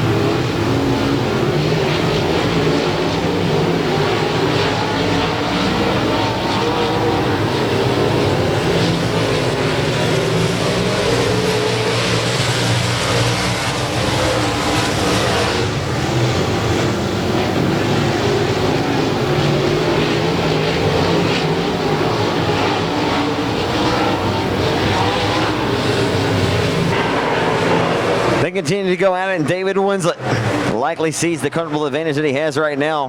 She never can be too sure. Taking the conservative lane around the Lone Star Speedway Oval here in Kilgore tonight. Winding the laps down. Looks like it'll be 5 laps to go this time by for David Winslet. And what an absolute turnaround for how his night went in Corley, Texas on last night. Finished 4th in his first start of the season in Plummerville, Arkansas a couple of weeks ago. Should be 4 to go now as the number 21 crosses the stripe. David Winslet began his racing career back in the 1999 season in a mini stock over the old Webster Speedway. Went on to win a track championship in a mini stock in a Ford Mustang at the Boot Hill Speedway back in 2001. Moved up, raced some stocks, won a track championship there in Vivian, and has been in an open wheel modified ever since 2006. Had had given some thought to possibly go super late model racing, but David's a guy who will tell you that he balls on a budget. He does everything he can to do what he can with what he's got. And right now he's got 2 laps to go, separating himself between a $1,200 pay dirt. As Winslet, a little bit of a bobble there. The F1 of Brett Frazier. Not just quite within enough striking distance to do anything with him. Has a little bit of a mistake to give. Only one more 3/8 mile speed, one more quarter-mile trip around the racetrack for the car number 21 as he heads his sights down the back straightaway for the final time. Driving the Garrison Racing Team, GRT Chassis, Yard Services LLC, Bill Brown Enterprises, car number 21. $1,200 will go back to South Bossier City, Louisiana. 21 of David Winslet, the victory lane here at Lone Star. Second goes to the F1 of the Jet, Brett Frazier. Racing Jason Ingalls will grab third.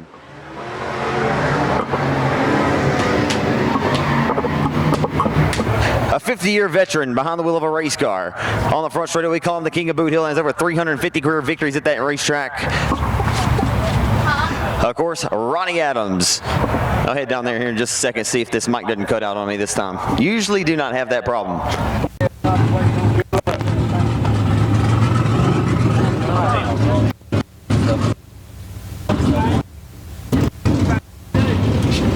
Hey, race fans, nonetheless, for this veteran racer, we don't like to talk to him for a minute. The Doug Ingalls was down here, and the guy's inaugural first ever team owner, Ronnie Bagley, was down here as well. Hey, Ronnie Adams, you still having fun doing this stuff? How old are we now? 67. I told you folks, he's 67 earlier. That was a pretty dang good guess since you started in 68, did you? That's exactly right. 1968. Who gave you that first opportunity? Well, first car I ever drove was for Ray Ingalls and Al Bagley. And it was a mechanics race that I drove it in. How special is that to see Doug down here, and you know, those guys kind of give you a little pat on the back for everything you've done for this great sport over the years, man. I know it's never been about you, Ronnie, but we certainly appreciate everything you've contributed to this sport over the years. Enjoy guys that was here tonight, you know, that I raced with over the years. It's, you know, it was a blast for sure. You've got a great race car tonight too. We feel pretty good, you know. We got a pretty good chance at this one. Always great to see you, Ronnie. Best of luck in the feature race, man. All right, thanks a lot. Final thing, how many more are you going to do it? Another 50. Another 50. Ray Ingalls won his final one at the age of 73. I think you can get maybe 74. I got to try to go longer than Ray did. Hey, always good to see you, Ronnie. You're a legend in these streets, man. Best of luck tonight.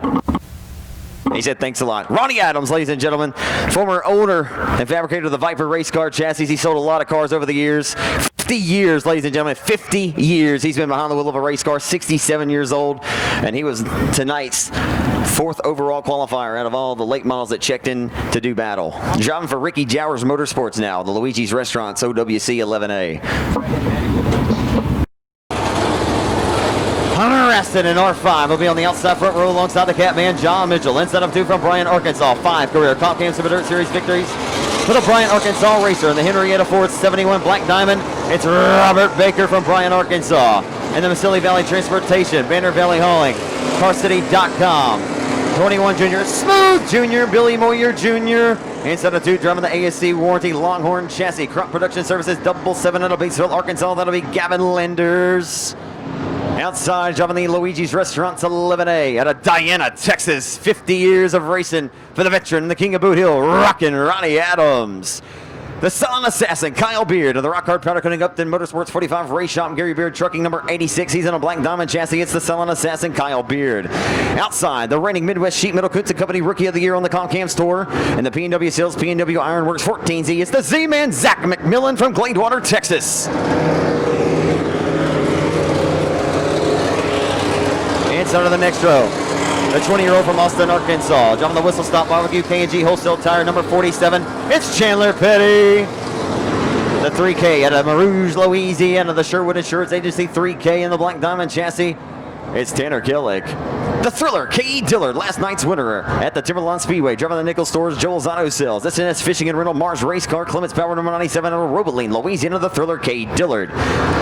It's TP, Terry Phillips, driving the Andy's Frozen Custards, Don Bad Motorsports number 75. Ladies and gentlemen, go ahead and get up on your feet. The first visit by the Comp Cam Super Dirt Series for the 2018 season, lifting the lid here at the Lone Star Speedway.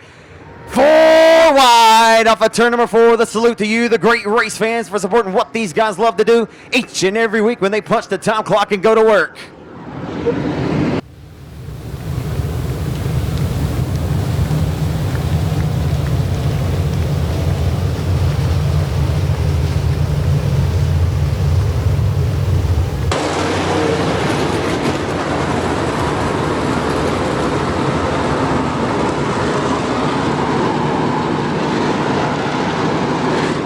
Shoving the guy to race P&W Sales Speedway for $3,110 to the main event winner. You got the Texan of the Arkansas racer on the front row.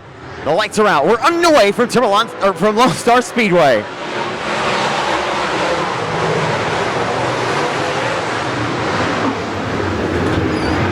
Into one for the first time as they hit off a 2 down the back straightaway. The R5 of Hunter Raston. Way up top, off of 4, looks to lead lap 1, he will in R5.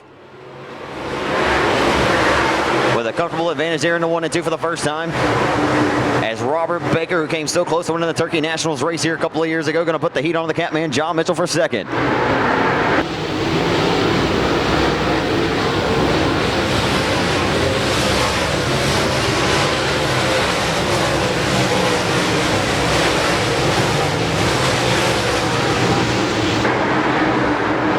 They go at it hot and heavy all the way through the back of the pack in this one. Outside of your race leader, Hunter Raston, second, third, fourth, all within a tight battle here. The 5 of John Mitchell holding off the 71 of Robert Baker. The 21 JR Billy Moyer Jr. rides in fourth. Back in the 5th spot is a Crop Production ASC warranty Longhorn 77 of Batesville, Arkansas's Gavin Landers. Zach McMillan back in the 6th spot. 7th is owned by Ronnie Adams. 8th, Cadillac Jack Sullivan, the 3-time reigning series champion. 9th is 86 of Kyle Beard. And running out the top 10 is going to be car number 47 of Chandler Petty. As they roll back down the front straightaway and head off of 2 into turn number 3. It should be a matter of time. If we stay green, lap traffic will become a major factor and will become a reality in this main event tonight. And everybody right now seems to be executing the same line of the racetrack. Although the entry for the race leader, the R5 of Raston, a little bit different than your second place driver of John Mitchell. Raston goes way up top there in 3 and 4, where he's able to carry so much momentum from the top shelf all the way down the front straightaway, and he dives it back off in the 1. He's able to dime it off the corner. That car is absolutely stuck tonight. Raston looking very sporty, looking well here early on, trying to get a victory to open up this 2018 season in the 4th event of the 2018 season for the Comp Cam Super Dirt Series. Hunter Raston is now 4th full season in the Super Late Model. And here we go. Catching to the tail tank of the Midwest Sheet Metal Rookie of the Year contender, Robbie Moore. And that car number 66 with Tice up in front of him. Where are you going to go and where are you going to hide? John Mitchell closing the gap on the R5 of Raston for the race lead. But all over his tail tank is the 71 of Robert Baker as well, the 21 JR Billy Moyer Jr. right there within striking distance as well. Lap traffic, if we do stay green, it's going to tighten up this top 4. And it could be tighter than the top string here in the great state of Texas on the Texas Fiddle tonight.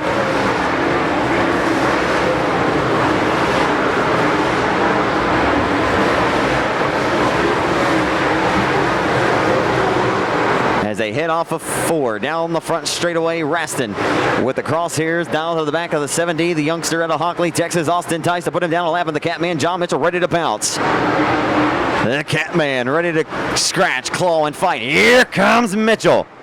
Raston, though, too smooth off the exit of the corner, keeping that car straight and underneath him. Doesn't want to drive the tires off of that R5 Black Diamond. As, of course, been in a Black Diamond Club 29 since he started his late model campaign full-time several years ago. The 5 of John Mitchell had so much success in a Masterbuilt racing chassis. The few late model wins here he's had at this racetrack came in a Masterbuilt chassis, and that's the one that he totaled last weekend in Harrisburg, Arkansas. But they thrashed all week long to get this Rocket XR1 put together, and right now that Rocket XR1 working very well for the Catman John Mitchell. But still not enough to run down the R5 of Raston. As the track taking a little bit of rubber, locking down just a little bit. But at some point, Raston is going to have to thread the needle, and he's going to have to go and pull the trigger to dispose of the 7D of Tice.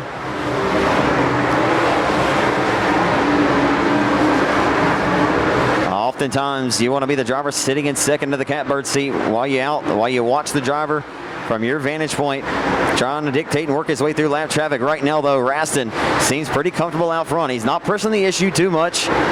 Although, of course, no spotters, no crewmen to tell you how far out front you may be. It's when they start to get maybe 2 or 3 lanes wide in front of him. Here comes Raston. He's going to try to thread the needle now and put the 70 of Tice down a circuit. Will not work that time.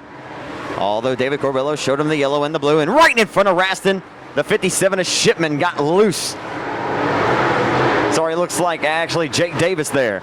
So Raston gonna dispose of the Hockley Texan Austin Tice. And down the front straightaway, he'll look to dispose of the 7D of Jake Davis now. John Mitchell right there within striking distance. Only one car between he and himself in the R5. It's the 7D still of Tice. And here comes Raston trying to the inside, not allowing him just to skate by. Is Jake Davis. Mitchell has cleared the 7D of Tice now. He'll set his sights. So now he's got a little bit of comfortable advantage over him in the 71 of Baker, who's still mired back behind the lap car of Austin Tice, with the 21 junior, Billy Moyer Jr. trying to his inside. Davis still not opening up the lane for the R5 of Raston to shoot by. The Lone Star Speedway. Could we go caution free tonight here in Kilgore? Raston knows he has got to go and drive this Black Diamond with reckless abandon tonight. That Brown Brothers Farms Case Agriculture R5 is really zipping around the oval here. John Mitchell. Yeah, nonetheless, got to feel very good about the performance of this Rocket XR1 to this point. But Raston's going to have to make a mistake, as Davis is still yet to allow the R5 disposed of him.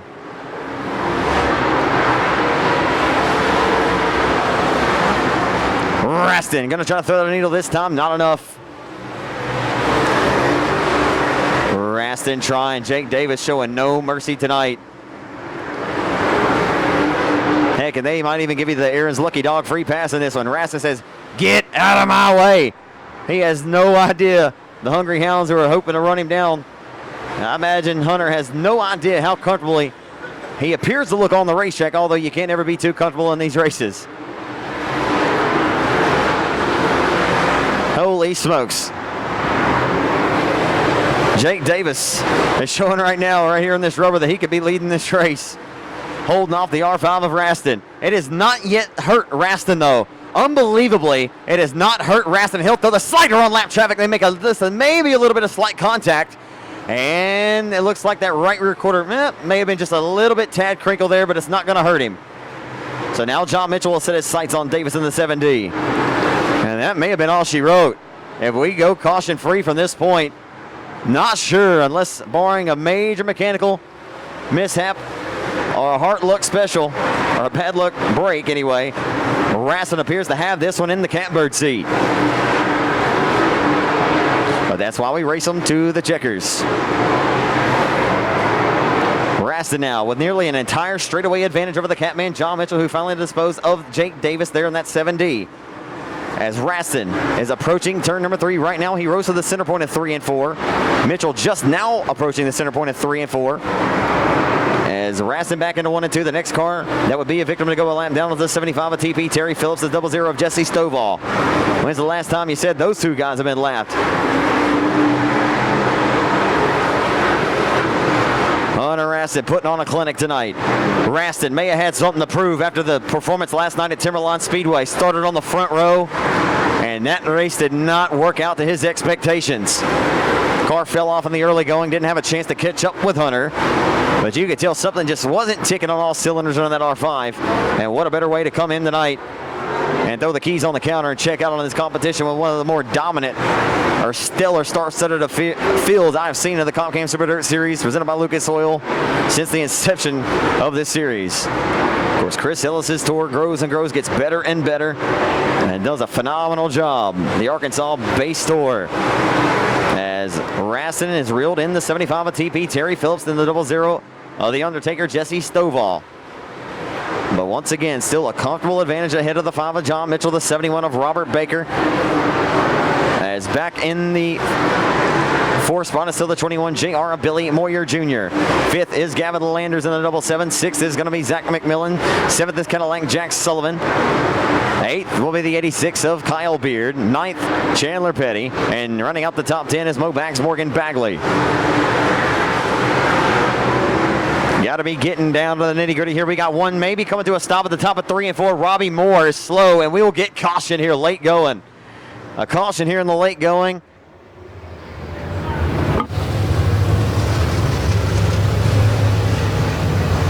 Hunter Aston, hold him off. He always ran well here in this area in an open wheel modified. Now 4 seasons strong in a late model. We're back underway here at the Lonestar Speedway. 34 scored, 6 laps to go.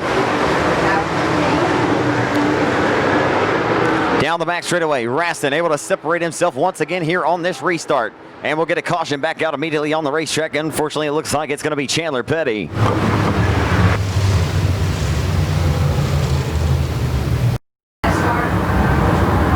So the top qualifier or pole sitter both nights going to look to cash in the night after last night's action and not go to his expectation at Timberline. Down the front straightaway, Hunter Raston trying to cash in, and I think it's indicative that he is racing. Obviously, all these guys want a victory and a nice $3,000 paycheck and get that entry fee back, courtesy of Darren Short. And off of turn number 4. What a restart once again for the Arkansas hot shoe, Hunter Raston. The question is, will he be able to hold on, or is tires going to stay held up?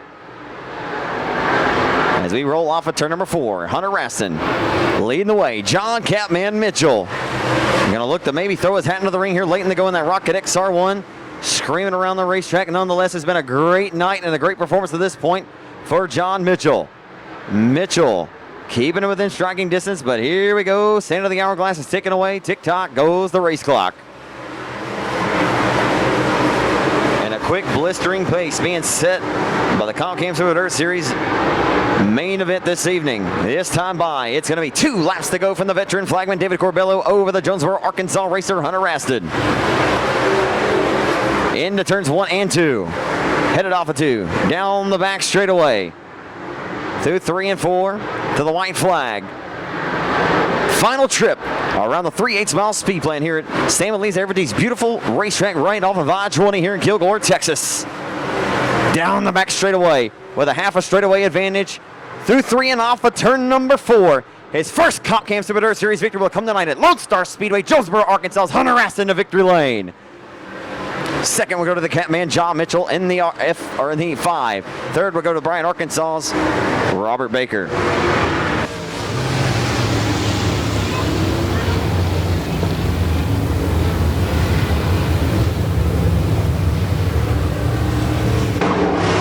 That's what you call an absolute clinic. Hunter Raston not challenged in this one. We have quite a few main events left to go, folks. You can hang out. We certainly appreciate you hanging out and giving these Comp Cam's late model drivers a big round of applause. We'll get down and interview your top 3 quickly.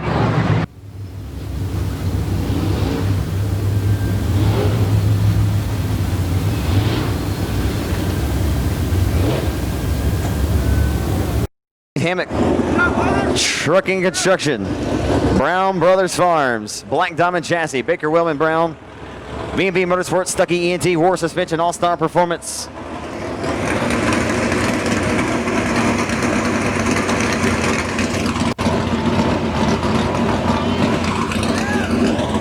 And an absolute clinic tonight. Hunter's ran well down here in the Arklatex in a Noble Well modified over the years and cashing in on a $3,000 paycheck tonight. Give it up, Lonestar Speedway for Hunter Raston from Jonesboro, Arkansas in R5. Wow, Hunter. I mean, what an absolute dominant performance tonight. Lap traffic, I'm not sure from your vantage point, did it feel like you were getting held up there? These guys were actually, you ran away from them, man. This car was absolutely on a rail. How does it feel after last night sitting on the pole and being able to cash in the night after last night's mishap? Man, it feels great. I tell you what, after last year, we had a real tough year, and this is our first year back in Black Diamond, and can't thank them guys enough. It's a real good race car, and man, I can't. I mean, all my sponsors, Brown Brothers Farm, they've stood behind me. They're rock solid. Cooper's Country Meat Packers, Clements Race Decisions, and everybody else that helps. And I got to give it up to my crew. I'm probably real hard to work for sometimes, but man, they've stuck it in there. Did you feel pretty comfortable on those late race restarts, or did you hate to see that late caution? I did, to be honest with you, because I kind of had a little gap between me and the next lap car, and I was watching my signal guys, and I had a little room to breathe, so I really did hate to see it. Car just fired off very well on those restarts, though. I'm sure it felt just the same from your vantage point. Well, you know, you can't ever know. Yeah. So. Hey, man, anything additional? You've raced at Lone Star before. It's nice to cash in on one here in the great state of Texas, isn't it? Yeah, it sure is. You know, this place is always pretty good, pretty smooth, and I think this is my first win here, and hopefully we'll get one at the end of the year, too. Congratulations to you, man. Well-deserved, well-earned victory for you. Thanks. Give it up for him, ladies and gentlemen, from Jonesboro, Arkansas, Hunter Raston in victory lane. Give him a hand, Lone Star. Your runner-up finisher tonight, he's a three-time Super Late Model winner in his career, the Catman, John Mitchell. John, well, the old Healthcare Express, WW Timber Rocket XR1 was a hot rod tonight. Yeah, we come up short there, but the luck we've been having here the last month or two, man, I'll take that. That's a step in the right direction.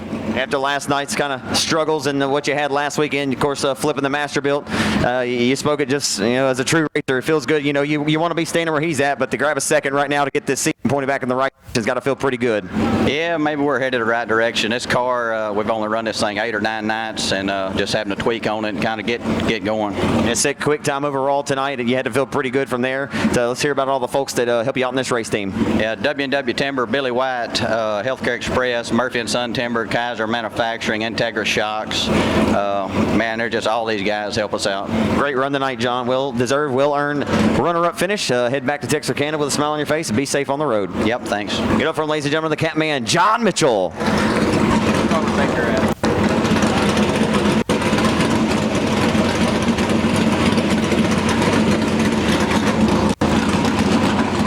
Robert Baker, you've been close to winning the Turkey Nationals here a few years ago after that great race of Patrick Daniel. You know, after last night, ending it on the front straightaway at Timberline, not in the fashion you wanted to. Sure you guys went to work pretty hard just to be able to race here tonight. Yeah, it just shows the adversity our team has this year.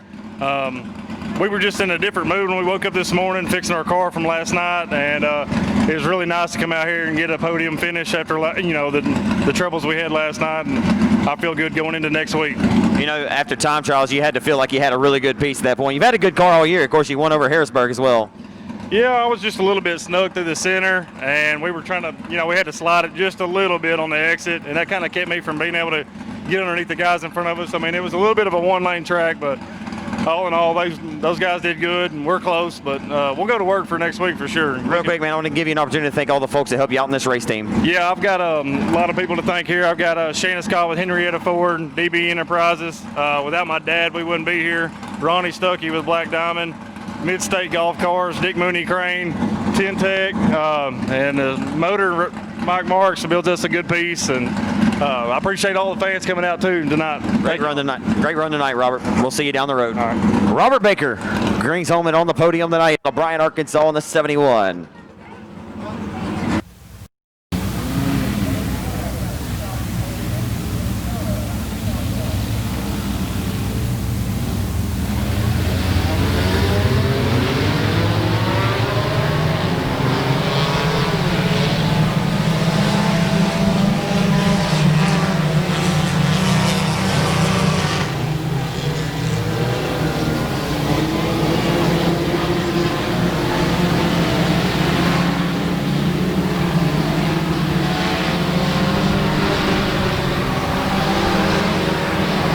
Side by side for the race lead early on in the 4-cylinder main event. Josh Franklin going to jump to the race lead of the 0-1. Is that Braden Rogers? Braden Rogers second down the back straightaway here on the opening couple of circuits of your 4-cylinder main event. And we got, oh, look out. Ooh, that was close. And we're green. And we got a battle for the race lead heating up. Rogers nearly going to get squeezed into the retaining wall. Not quite. Franklin going to keep him just a little bit of room there. Tell you what, though.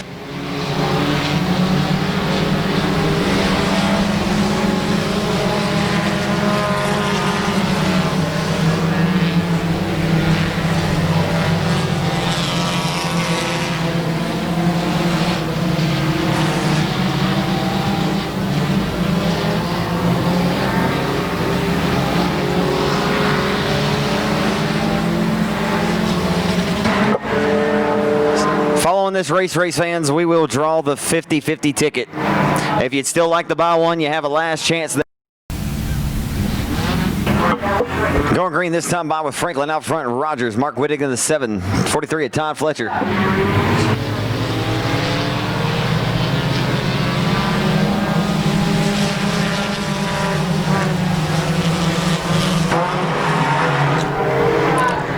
Back at it, Rogers trying to take the top spot away back from Franklin. Look out off the exit of corner number 2, the 11S down to the infield. And we stay strolling and rolling, no caution. We'll stay green. I wouldn't say clean, but we'll stay green. And it's an absolute race up front for the race lead. Rogers trying to the inside of the 0-1 of Franklin. He just pulled the old e-brake up.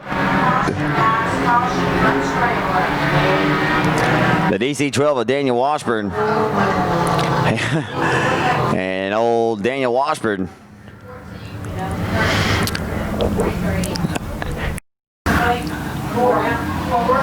Four laps complete.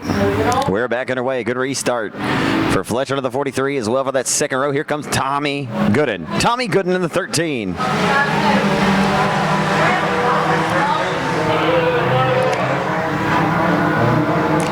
And the 5K. Lost the right front. That's a tough time to lose me, Loose Wheel. Yeah, 10 already. Okay, guys, stay right where I didn't draw it. Y'all can't get mad at me. Don't get mad at her either, please. But hey, it's going to be 854-985. 854-985 is the winner of the 50-50. I have your money up here at the top. 854-985 is the winner of the 50-50 while we're back underway in the 4-cylinder main event. And Rogers got to pull to the back of the 0-1 of Franklin once again here for the race lead. Tommy Gooden back to third. I'll tell you.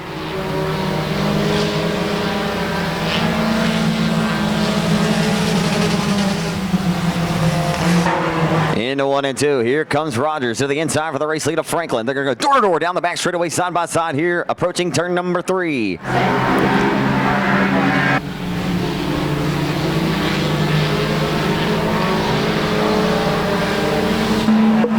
Franklin still holding off all comers from the 14R.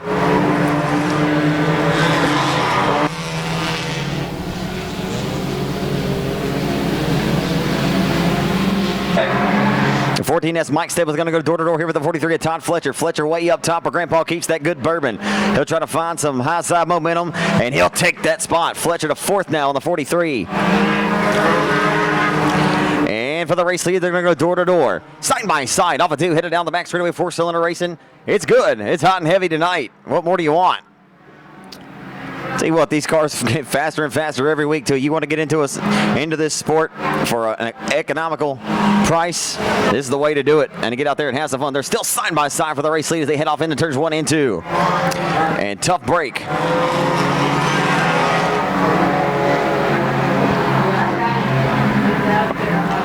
So they're still going to go at it here off of turn number 4. Franklin going to fade just a little bit here as Rogers is taking over the race lead. So Franklin led the first quite a few laps at the start of this one, and Rogers is able to get by. Here comes Gooden, Todd Fletcher in tow in the 43.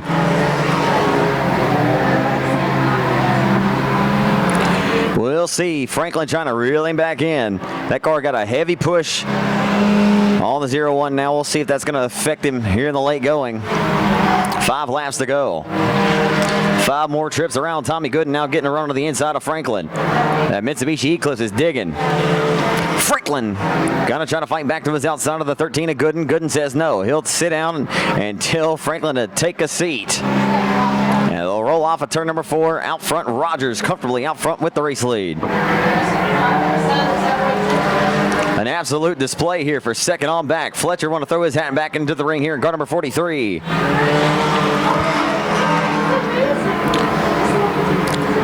found the winner. She's outside.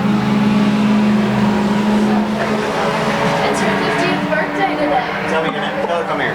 Tell her come here. Is claiming a 50-50 winner here. As the 14R, Braden Rogers still out front with the race lead. Tommy Gooden and Todd Fletcher going to try to go to third. Fletcher, he looks to have it in the cat bag now. He'll roll off at turn number 4 with 2 laps to go. Fletcher rising to the occasion, but Franklin not done yet. He'll fight back to his outside. Fletcher drives it deep into 1 and 2. The car straight and stuck right underneath the exit of corner number 2. Fletcher now has that third spot, but Franklin going to fight back once again. That 0-1 machine is faded here in the late going.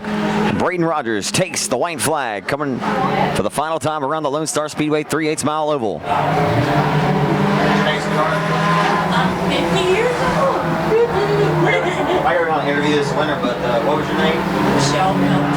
Thank you, Michelle, for coming out. I hope you enjoyed it. Off of 4, your 4-cylinder main event winner tonight, presented by Hampton Inn and Suites, goes to the 14R, Braden Rogers. Tommy Gooden will grab second. A great run for the 43 at Todd Fletcher.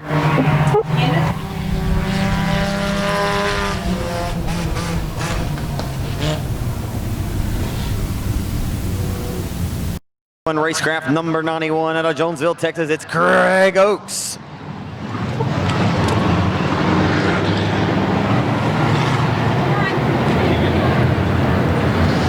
And the JL signs 07, that'll be Thad Royal. Moondog Don Grindle out of Tatum, Texas in the 99X. The 2013 Armadillo Nationals winner, driving the F&F transmission, more wheel service number 18M. It's Palestine, Texas, race of the reigning Rose Bowl Speedway factory stock track champion, Donnie McBride Jr. in 18M. And the M50 Heavy Haul Timeout Gentlemen's Club 115. It'll be BM3, Billy Mazzell III out of Frankston, Texas. Michael Hill now here in the H93. Quentin Jackson of the 34 Junior. So what do you say, race fans? We pull them tight one more time for another main event. Should be fun. On the front row, it's Bates and Evans. The lights are out. We're underway from the Lone Star Speedway and your factory stock main event. And a 1 for the first time. Evans gonna get the whole shot over the competition of the 14. They're 3 wide for second nearly. Are trying to just there momentarily. Down the back straightaway, Bates gonna escape and hold on to that second spot here on the opening lap and put some pressure on Evans for the race lead. Here comes Bates to the inside for the race lead of Evans. Who's gonna lead lap number 1? How about Alex Bates around the hub of the racetrack? Digging, baby. Alex Bates. He says, I like it, I love it, and I want some more of it. And the caution is out.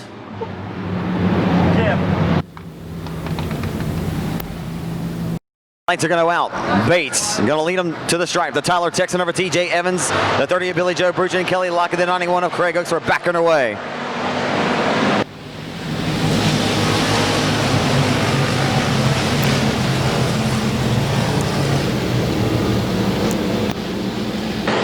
So Bates going to lead them down the back straightaway as they head full song into turn number 3.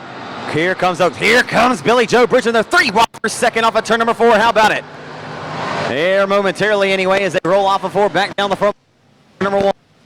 Bates still holding on to the race lead. Billy Joe Bruchin in the 91 of Craig Oaks out of Marshall, Texas of his inside. Oaks was bad fast earlier in his heat and looking to capitalize here early on in the main event, but Bates out front looking good. Off of 4, down the front straightaway. Bates still continues to lead. Over 30 of Billy Joe Bruchin. The 215 of Evans is back to 4th. And 5th is Kelly Lucky out of Tyler.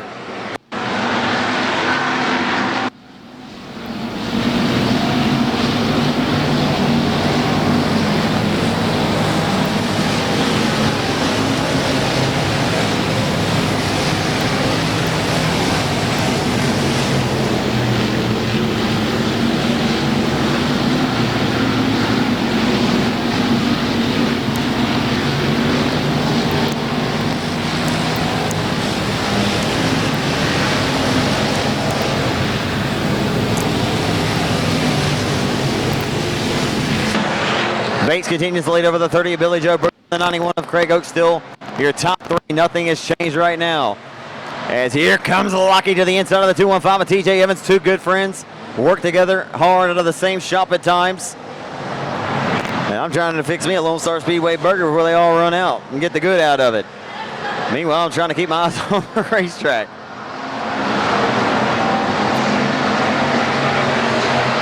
As we continue to go caution free in your factory stock main event.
We continue to go at it.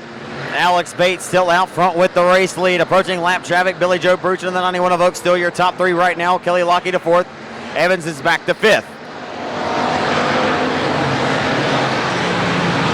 Not much of change on the racing surface. Getting down to it.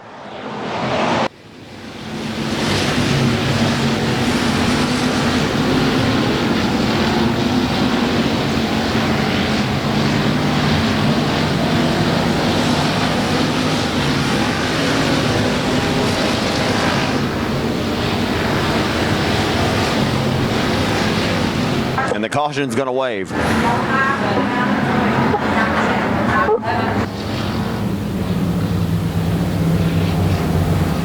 Alex Bates going to look to hold on here. The young Tyler Texan, the 25-year-old, will put his foot through the firewall and get this party restarted off of turn number 4. We're back underway.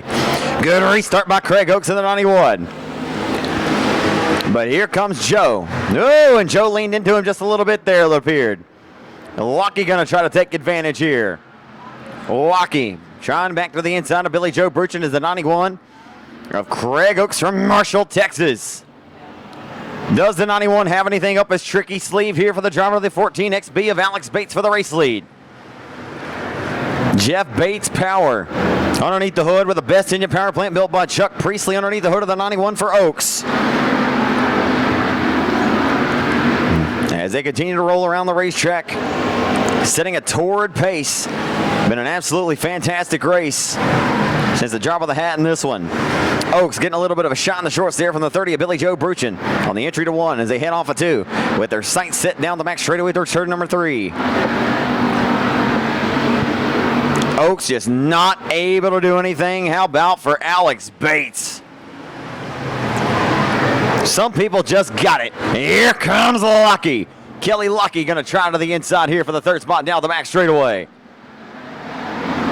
Kelly Lockey, who was awfully impressive last night over the Lonestar Speedway in Corley, Texas on the factory stock. And jumped out and led a lap or two in that main event. 5 laps to go. 5 more circuits to go. 5 phalanges in front of the face of all the drivers that time by from flagman David Corbello.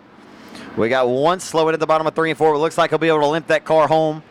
And he's out of the racing groove and out of harm's way. And it looks like he'll limp it home. No harm, no foul. And right now they're 3 wide for second. How about it? They're 3 wide for second as they roll down the back straightaway. Oaks going to use that outside line momentum working to his advantage. And that best engine underneath the hood of that 91 rolling. But none more impressive than that Jeff Bates built power underneath the hood for the 14XB for Alex Bates. Undoubtedly probably driving the best race of his racing career.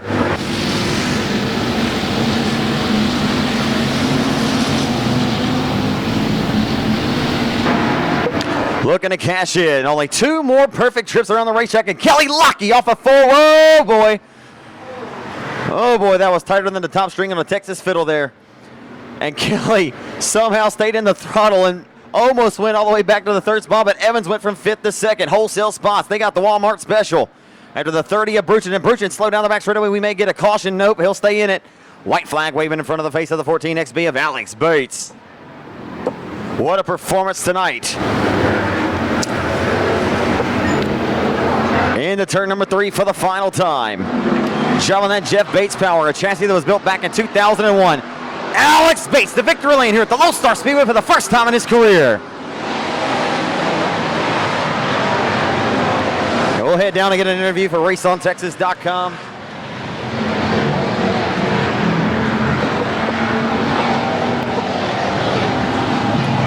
Hey, Jeff. This first ever win, right? Well, race fans, the first one only happens one time. The first ever victory for the driver who just put an absolute clinic out there. Alex Bates going to get to relish and enjoy his first ever win tonight. And we'll head down and get a post-race victory celebration with him because he's going to be pretty fired up, I imagine. Here. Out. They done rolled the limiteds out here. I tell you what. Your first ever win comes tonight here at Lonestar Speedway. You drove an absolutely phenomenal, perfect race. How did it feel from your vantage point? You know, it felt great. I had a good heat race, and, you know, I just thank all the help, my family, their support. Jeff Bates Racing Engines, he builds awesome motors. Matt Grant Bodies, he put the body on my race car. Miller Automotive, and a big shout out to Dirt Track Junkies. I wouldn't be here if it wasn't for any of y'all. Charlie Miller does a fantastic job with all his apparel, of course. Is this everything you thought it'd be? Everything and more. I'm really excited. It makes it that much sweeter when you win in a dominant fashion. I'm not sure. You got challenged maybe a little bit early, but once you checked out and got out front, you were gone with the win. Yeah, it was just a smooth sail the whole race, and you know, I just couldn't be more happier right now. You know, dating back to last year, maybe the season before, just getting your feet wet in this sport. How does it feel, though? I mean, just to build the progression. I mean, just getting better and better every time to be standing here at this moment. This is what you worked that hard for, faced all that adversity. It just feels amazing. You know, I put all my time and effort into the car, and, you know, I'm just really excited. Let me tell you, that was a flawless performance tonight. I don't think they had anything for you. Some of the best guys in the business. Congratulations to you, man. Enjoy this one. All right, thank you, sir. Give it up for him, ladies and gentlemen. Alex Bates, his first ever factory stock and first ever victory tonight. He'll be your pole sitter, Kelly Lockie from Tyler. Uncle Ricky Ingles on his back bumper. The Flint Texan Kevin Simpson on the front row alongside Lockie. We're underway.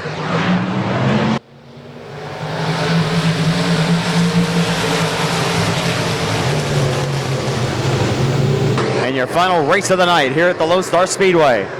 Headed down the back straightaway, the 561. Opening night's the winner here. Kevin Simpson going to send it up top the Flint Texan. Here comes Lockie back to the inside for the race lead. Kelly Lockie digging around the inside of the racetrack. He'll lead that lap by half a cat's whisker. Lockie going to slide up in front, make a little bit of contact there with the 561. And he and the Flint Texan Kevin Simpson make some contact there as they run off of 4. Lockie appears that he does not want to be denied tonight. Simpson now throwing all caution to the wind and throwing everything he's got at him, but we still got plenty of laps to go in this one.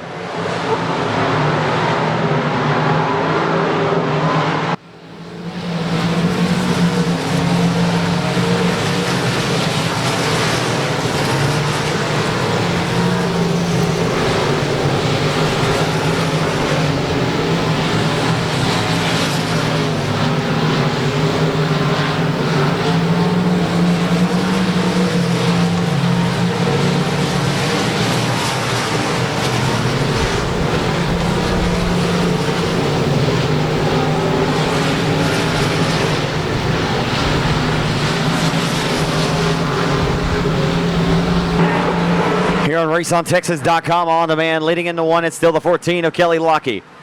Won the main event last Saturday night at the Winona Oval at the Rose Bowl Speedway. And gonna look to go back to back on 2 straight dirt track Saturday nights. Lockie continues the lead over the Flint Texan Kevin Simpson. Ricky Ingles occupies the 3rd spot as they head off into one. There's an outstanding stellar start for the 14 of Lockie. And one setting and spin cycle into 1 and 2.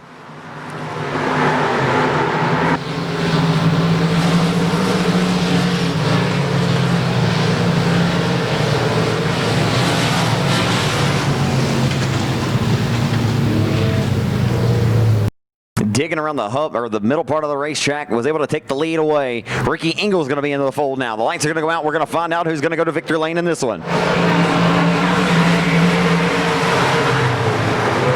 Lucky going to lead the herd into 1 and 2, and here comes Nate Gaines in the 7. Nate making some gains. Last year's For the Love of Alex Stop Texting and Driving Benefit Limited Modified winner. As they roll off of turn number 4, it's all Kelly Lucky out front in 14. Kelly Lucky trying to cash in on one tonight. And that number 14 RKT operating PTS powered IRP is rolling tonight. Started off last season in a big way, winning here at the Lonestar Speedway. And started off last weekend winning at Rose Bowl, like I said a few moments ago. And trying to get 2 straight victories on 2 straight Saturday nights. Had a great factory stock last night at Timberline and had another good one tonight. Just wasn't quite good enough to grab a victory.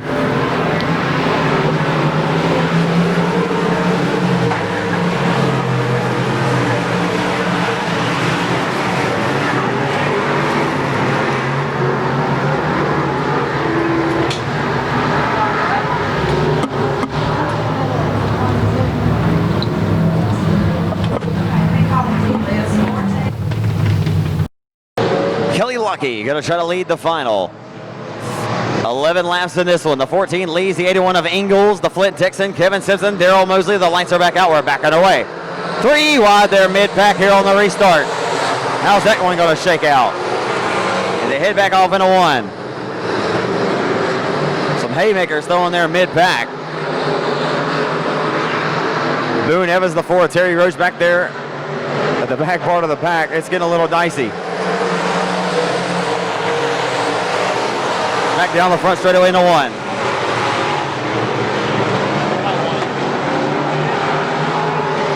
Oh, look out. This Triple C of Chris Kuhn around. Look out, Daryl Mosley. Oh, boy. And a smash down the back straightaway. The Scottsville Texan Jim hits. And absolutely nowhere to go in the Triple C of the Midland Texan Chris Kuhn. He'll send his RaceOnTexas.com IRP chassis. RKT operating number 14 has smashed his foot through the firewall off of 4. We're back underway, ready to play. With the final few circuits left in your final limited modified race of the night. Into 1. Nate Gaines has made himself some gains in this race. He's inside of the top 5, sits in 4th, followed by Corey Tudd, who rounds out the top 5. Lucky undoubtedly has the best car so far tonight. And he'll just look to hold on. Kelly, I'll go back and check this out on RaceOnTexas.com. He has been in this position quite a few times in his racing career over the last several seasons. Been out front leading quite a few and just wasn't able to close and seal the deal.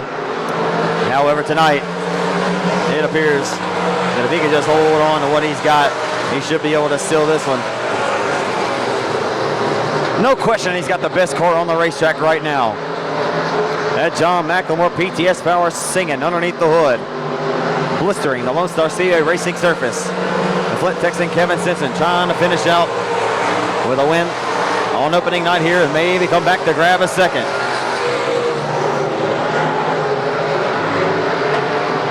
Not sure whose machine that sounds like it's banging out. Could that have been Lucky in the 14? Somebody sounds like they're banging out just a little bit. Could be something not too serious, as obviously Lucky has not lost any ground.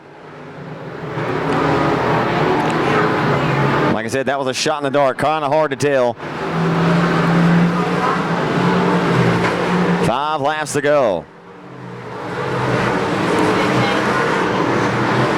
Winding down the final laps of this Saturday night special that was headlined by the Comp Cam Super Dirt Series, which is won by Hunter Rasson from Jonesboro, Arkansas. Your modified winner tonight went to David Winslet out of Bossier City, Louisiana. Braden Rogers gets the 4-cylinder victory tonight. And about to find out if Kelly Lucky can hold on for the final few circuits here at his home racetrack. Look out, we will get a caution here in the late going. That's exactly what Lucky does not want to see. Single file restart. Kelly Lucky, how many to go? 16 complete, 4 laps to go. 4 laps to go in your limited modified main event. As Kelly Lucky in car number 14 has set a torrid pace around the home racetrack here, trying to go back to back. And Kevin Simpson says, hey, I'm trying to go back-to-back here at Lone Star. So the former Turkey Nationals winner out of Flint, Texas, Kevin Simpson working and getting a little bit closer here. Said, I'll take that last caution and try to work it to my advantage. Ricky Ingles still back in the third spot, the former Super Late Model champ. Now I tell you, Kevin Simpson keeping the 14 of Lucky a little bit more honest on this last restart, but it'll be 2 laps to go. If he's going to go and do it, he's going to have to get the job done. He's got to go, and he's got to go now. 1.5 laps to go, and Lucky meets the midpoint of the back straightaway, and he does. In the turn number 3, and off of 4 this time by to the white flag. When he crosses the stripe, one more 3/8 mile trip around the beautiful 3/8 mile oval located right off of I-20 here in Kilgore, Texas, exit 587. Down the back straightaway for the driver of the RKT operating RaceOnTexas.com PTS powered IRP, Kelly Lockey to victory lane. 2 in a row for the 14. The Tyler Texan dominates tonight here at his home racetrack. Second, we'll go to the 561 of the Flint Texan, Kevin Simpson. Third, go to the 1996 Super Champ, Ricky Ingles. Corey Tutt with a good run tonight, as well as the 7 and 8 gains. Final interview tonight, and on RaceOnTexas.com on demand, the driver of the Ingles Racing Performance RKT operating PTS power number 14. The car was an absolute rocket ship tonight. The Flint Texan, Kevin Simpson, looked like he may get there on the opening start, but man, thing was just, it was on kill. Yeah, it's 2 weeks in a row. I think we both started. We started front row last week, didn't we? But I think he got me on the outside first takeoff. But I ended up getting crossed over in the ruts, and I might have moved him up a little bit, but you know, I didn't mean to. But I don't know. How does it feel to start off the year in a strong way? You win at Rose Bowl last week and carried that momentum in here tonight. You had a good run in the factory stock last night. I ask you, how exactly worn out are you right now? I mean, you look like you're definitely out of breath. You just ran 40 straight circuits around one of the toughest racetracks. I call this place the Darlington of dirt tracks. You look worn. I don't want to be reminded about last night. I think I had a pretty good run on Whitehead. And I told him he will be beat this year sometime. I guess it's always nice, though, when you got this hot rod right here, you can get out here and kind of redeem yourself, being 2 different classes. Yeah, I got a lot of people that stepped up. I've been doing this 20, 22 years now, and it's usually out of my dad and my mom and my back pocket, but RKT, Keith Tidwell, JoJo Wilhelm, my father-in-law, P&W Sales, Barber Construction, Todd and Autumn Bartles, they put all the tires on it this week. Kevin Simpson for hitting the wall last week. I don't know what's wrong with him. He's getting old. Island Tans out of Hallsville. P&W Sales. Race on Texas. I want to thank each and every one. Well, there ain't nobody left. It's okay. They can hear you. They're heading to the car. They know it's just kind of a long night. Go ahead. Hey, how about we face the Race on Texas cameras because we have more people. People always ask, like, what does that Kelly Lockey guy look like? Well, you're looking at it right now, folks. Here you go. I had a heat race. I had my visor raised up and got my contacts. Now I got to wear my glasses. I think I'm going to start wearing my glasses every weekend now.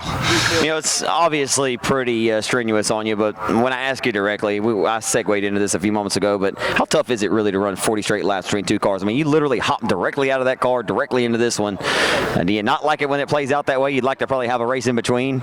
Well, it gives me a little advantage. Yeah. I can tell where the track's rubbering up, and I kind of got a head start on the second race, but putting a sweet box on the factory stop this winter, it really helped out. The driving with them boxes on there, it's pretty easy. It's better than driving down the highway. Final thing, Kelly, I just want to ask you, how kind of interesting is it? I know you'd rather be staying in victory lane for both classes tonight, but the car that you won the Longhorn Classic in at Timberline a couple of years ago, Alex Bates, because his first career win tonight in that same car you won in, that's pretty special. That car's still kicking, isn't it? Oh, yeah, he was flying. Yeah. I mean, I don't think nobody's going to catch him. He definitely had the car to beat. But congratulations to him. And I mean, it was a good dogfight. We were bumper to bumper. It was a pretty fun race. TJ told me before we went out, he said, don't be afraid to use the bumper. And I think I used it on his back bumper about 3 or 4 times. Hey, man, great display tonight. Congratulations to you. It looks like the season's going to start off well, and I believe it'll kick off for the rest of the year as well, man. Just stick at it. Good fortune's coming your way. You've had enough of that bad stuff the last couple of years. I appreciate it, Zach. I appreciate Race on Texas filming this. It's good. Good advertisement. I appreciate everybody that helps in this car. There's too many people. I mean, I get all the joy out of it and all the fun, but everybody else puts a hand in it. If it goes down to washing the car, I don't care. I appreciate everything. Oh, man, throw you a motion. You thank the wife over here? A little I don't know bit. if you did or not. She's probably tired of me already this season. It is only going to race big shows this year. Now it's turned into every weekend thing already. And, Well, the car looks sharp. Hey, I figured we'd get the good out of it. Congratulations to you, Kelly. I appreciate it, Zach. Absolutely. Tyler, Texas racer Kelly Lockie gets the job done, wins your limited modified main event, the final race of the night.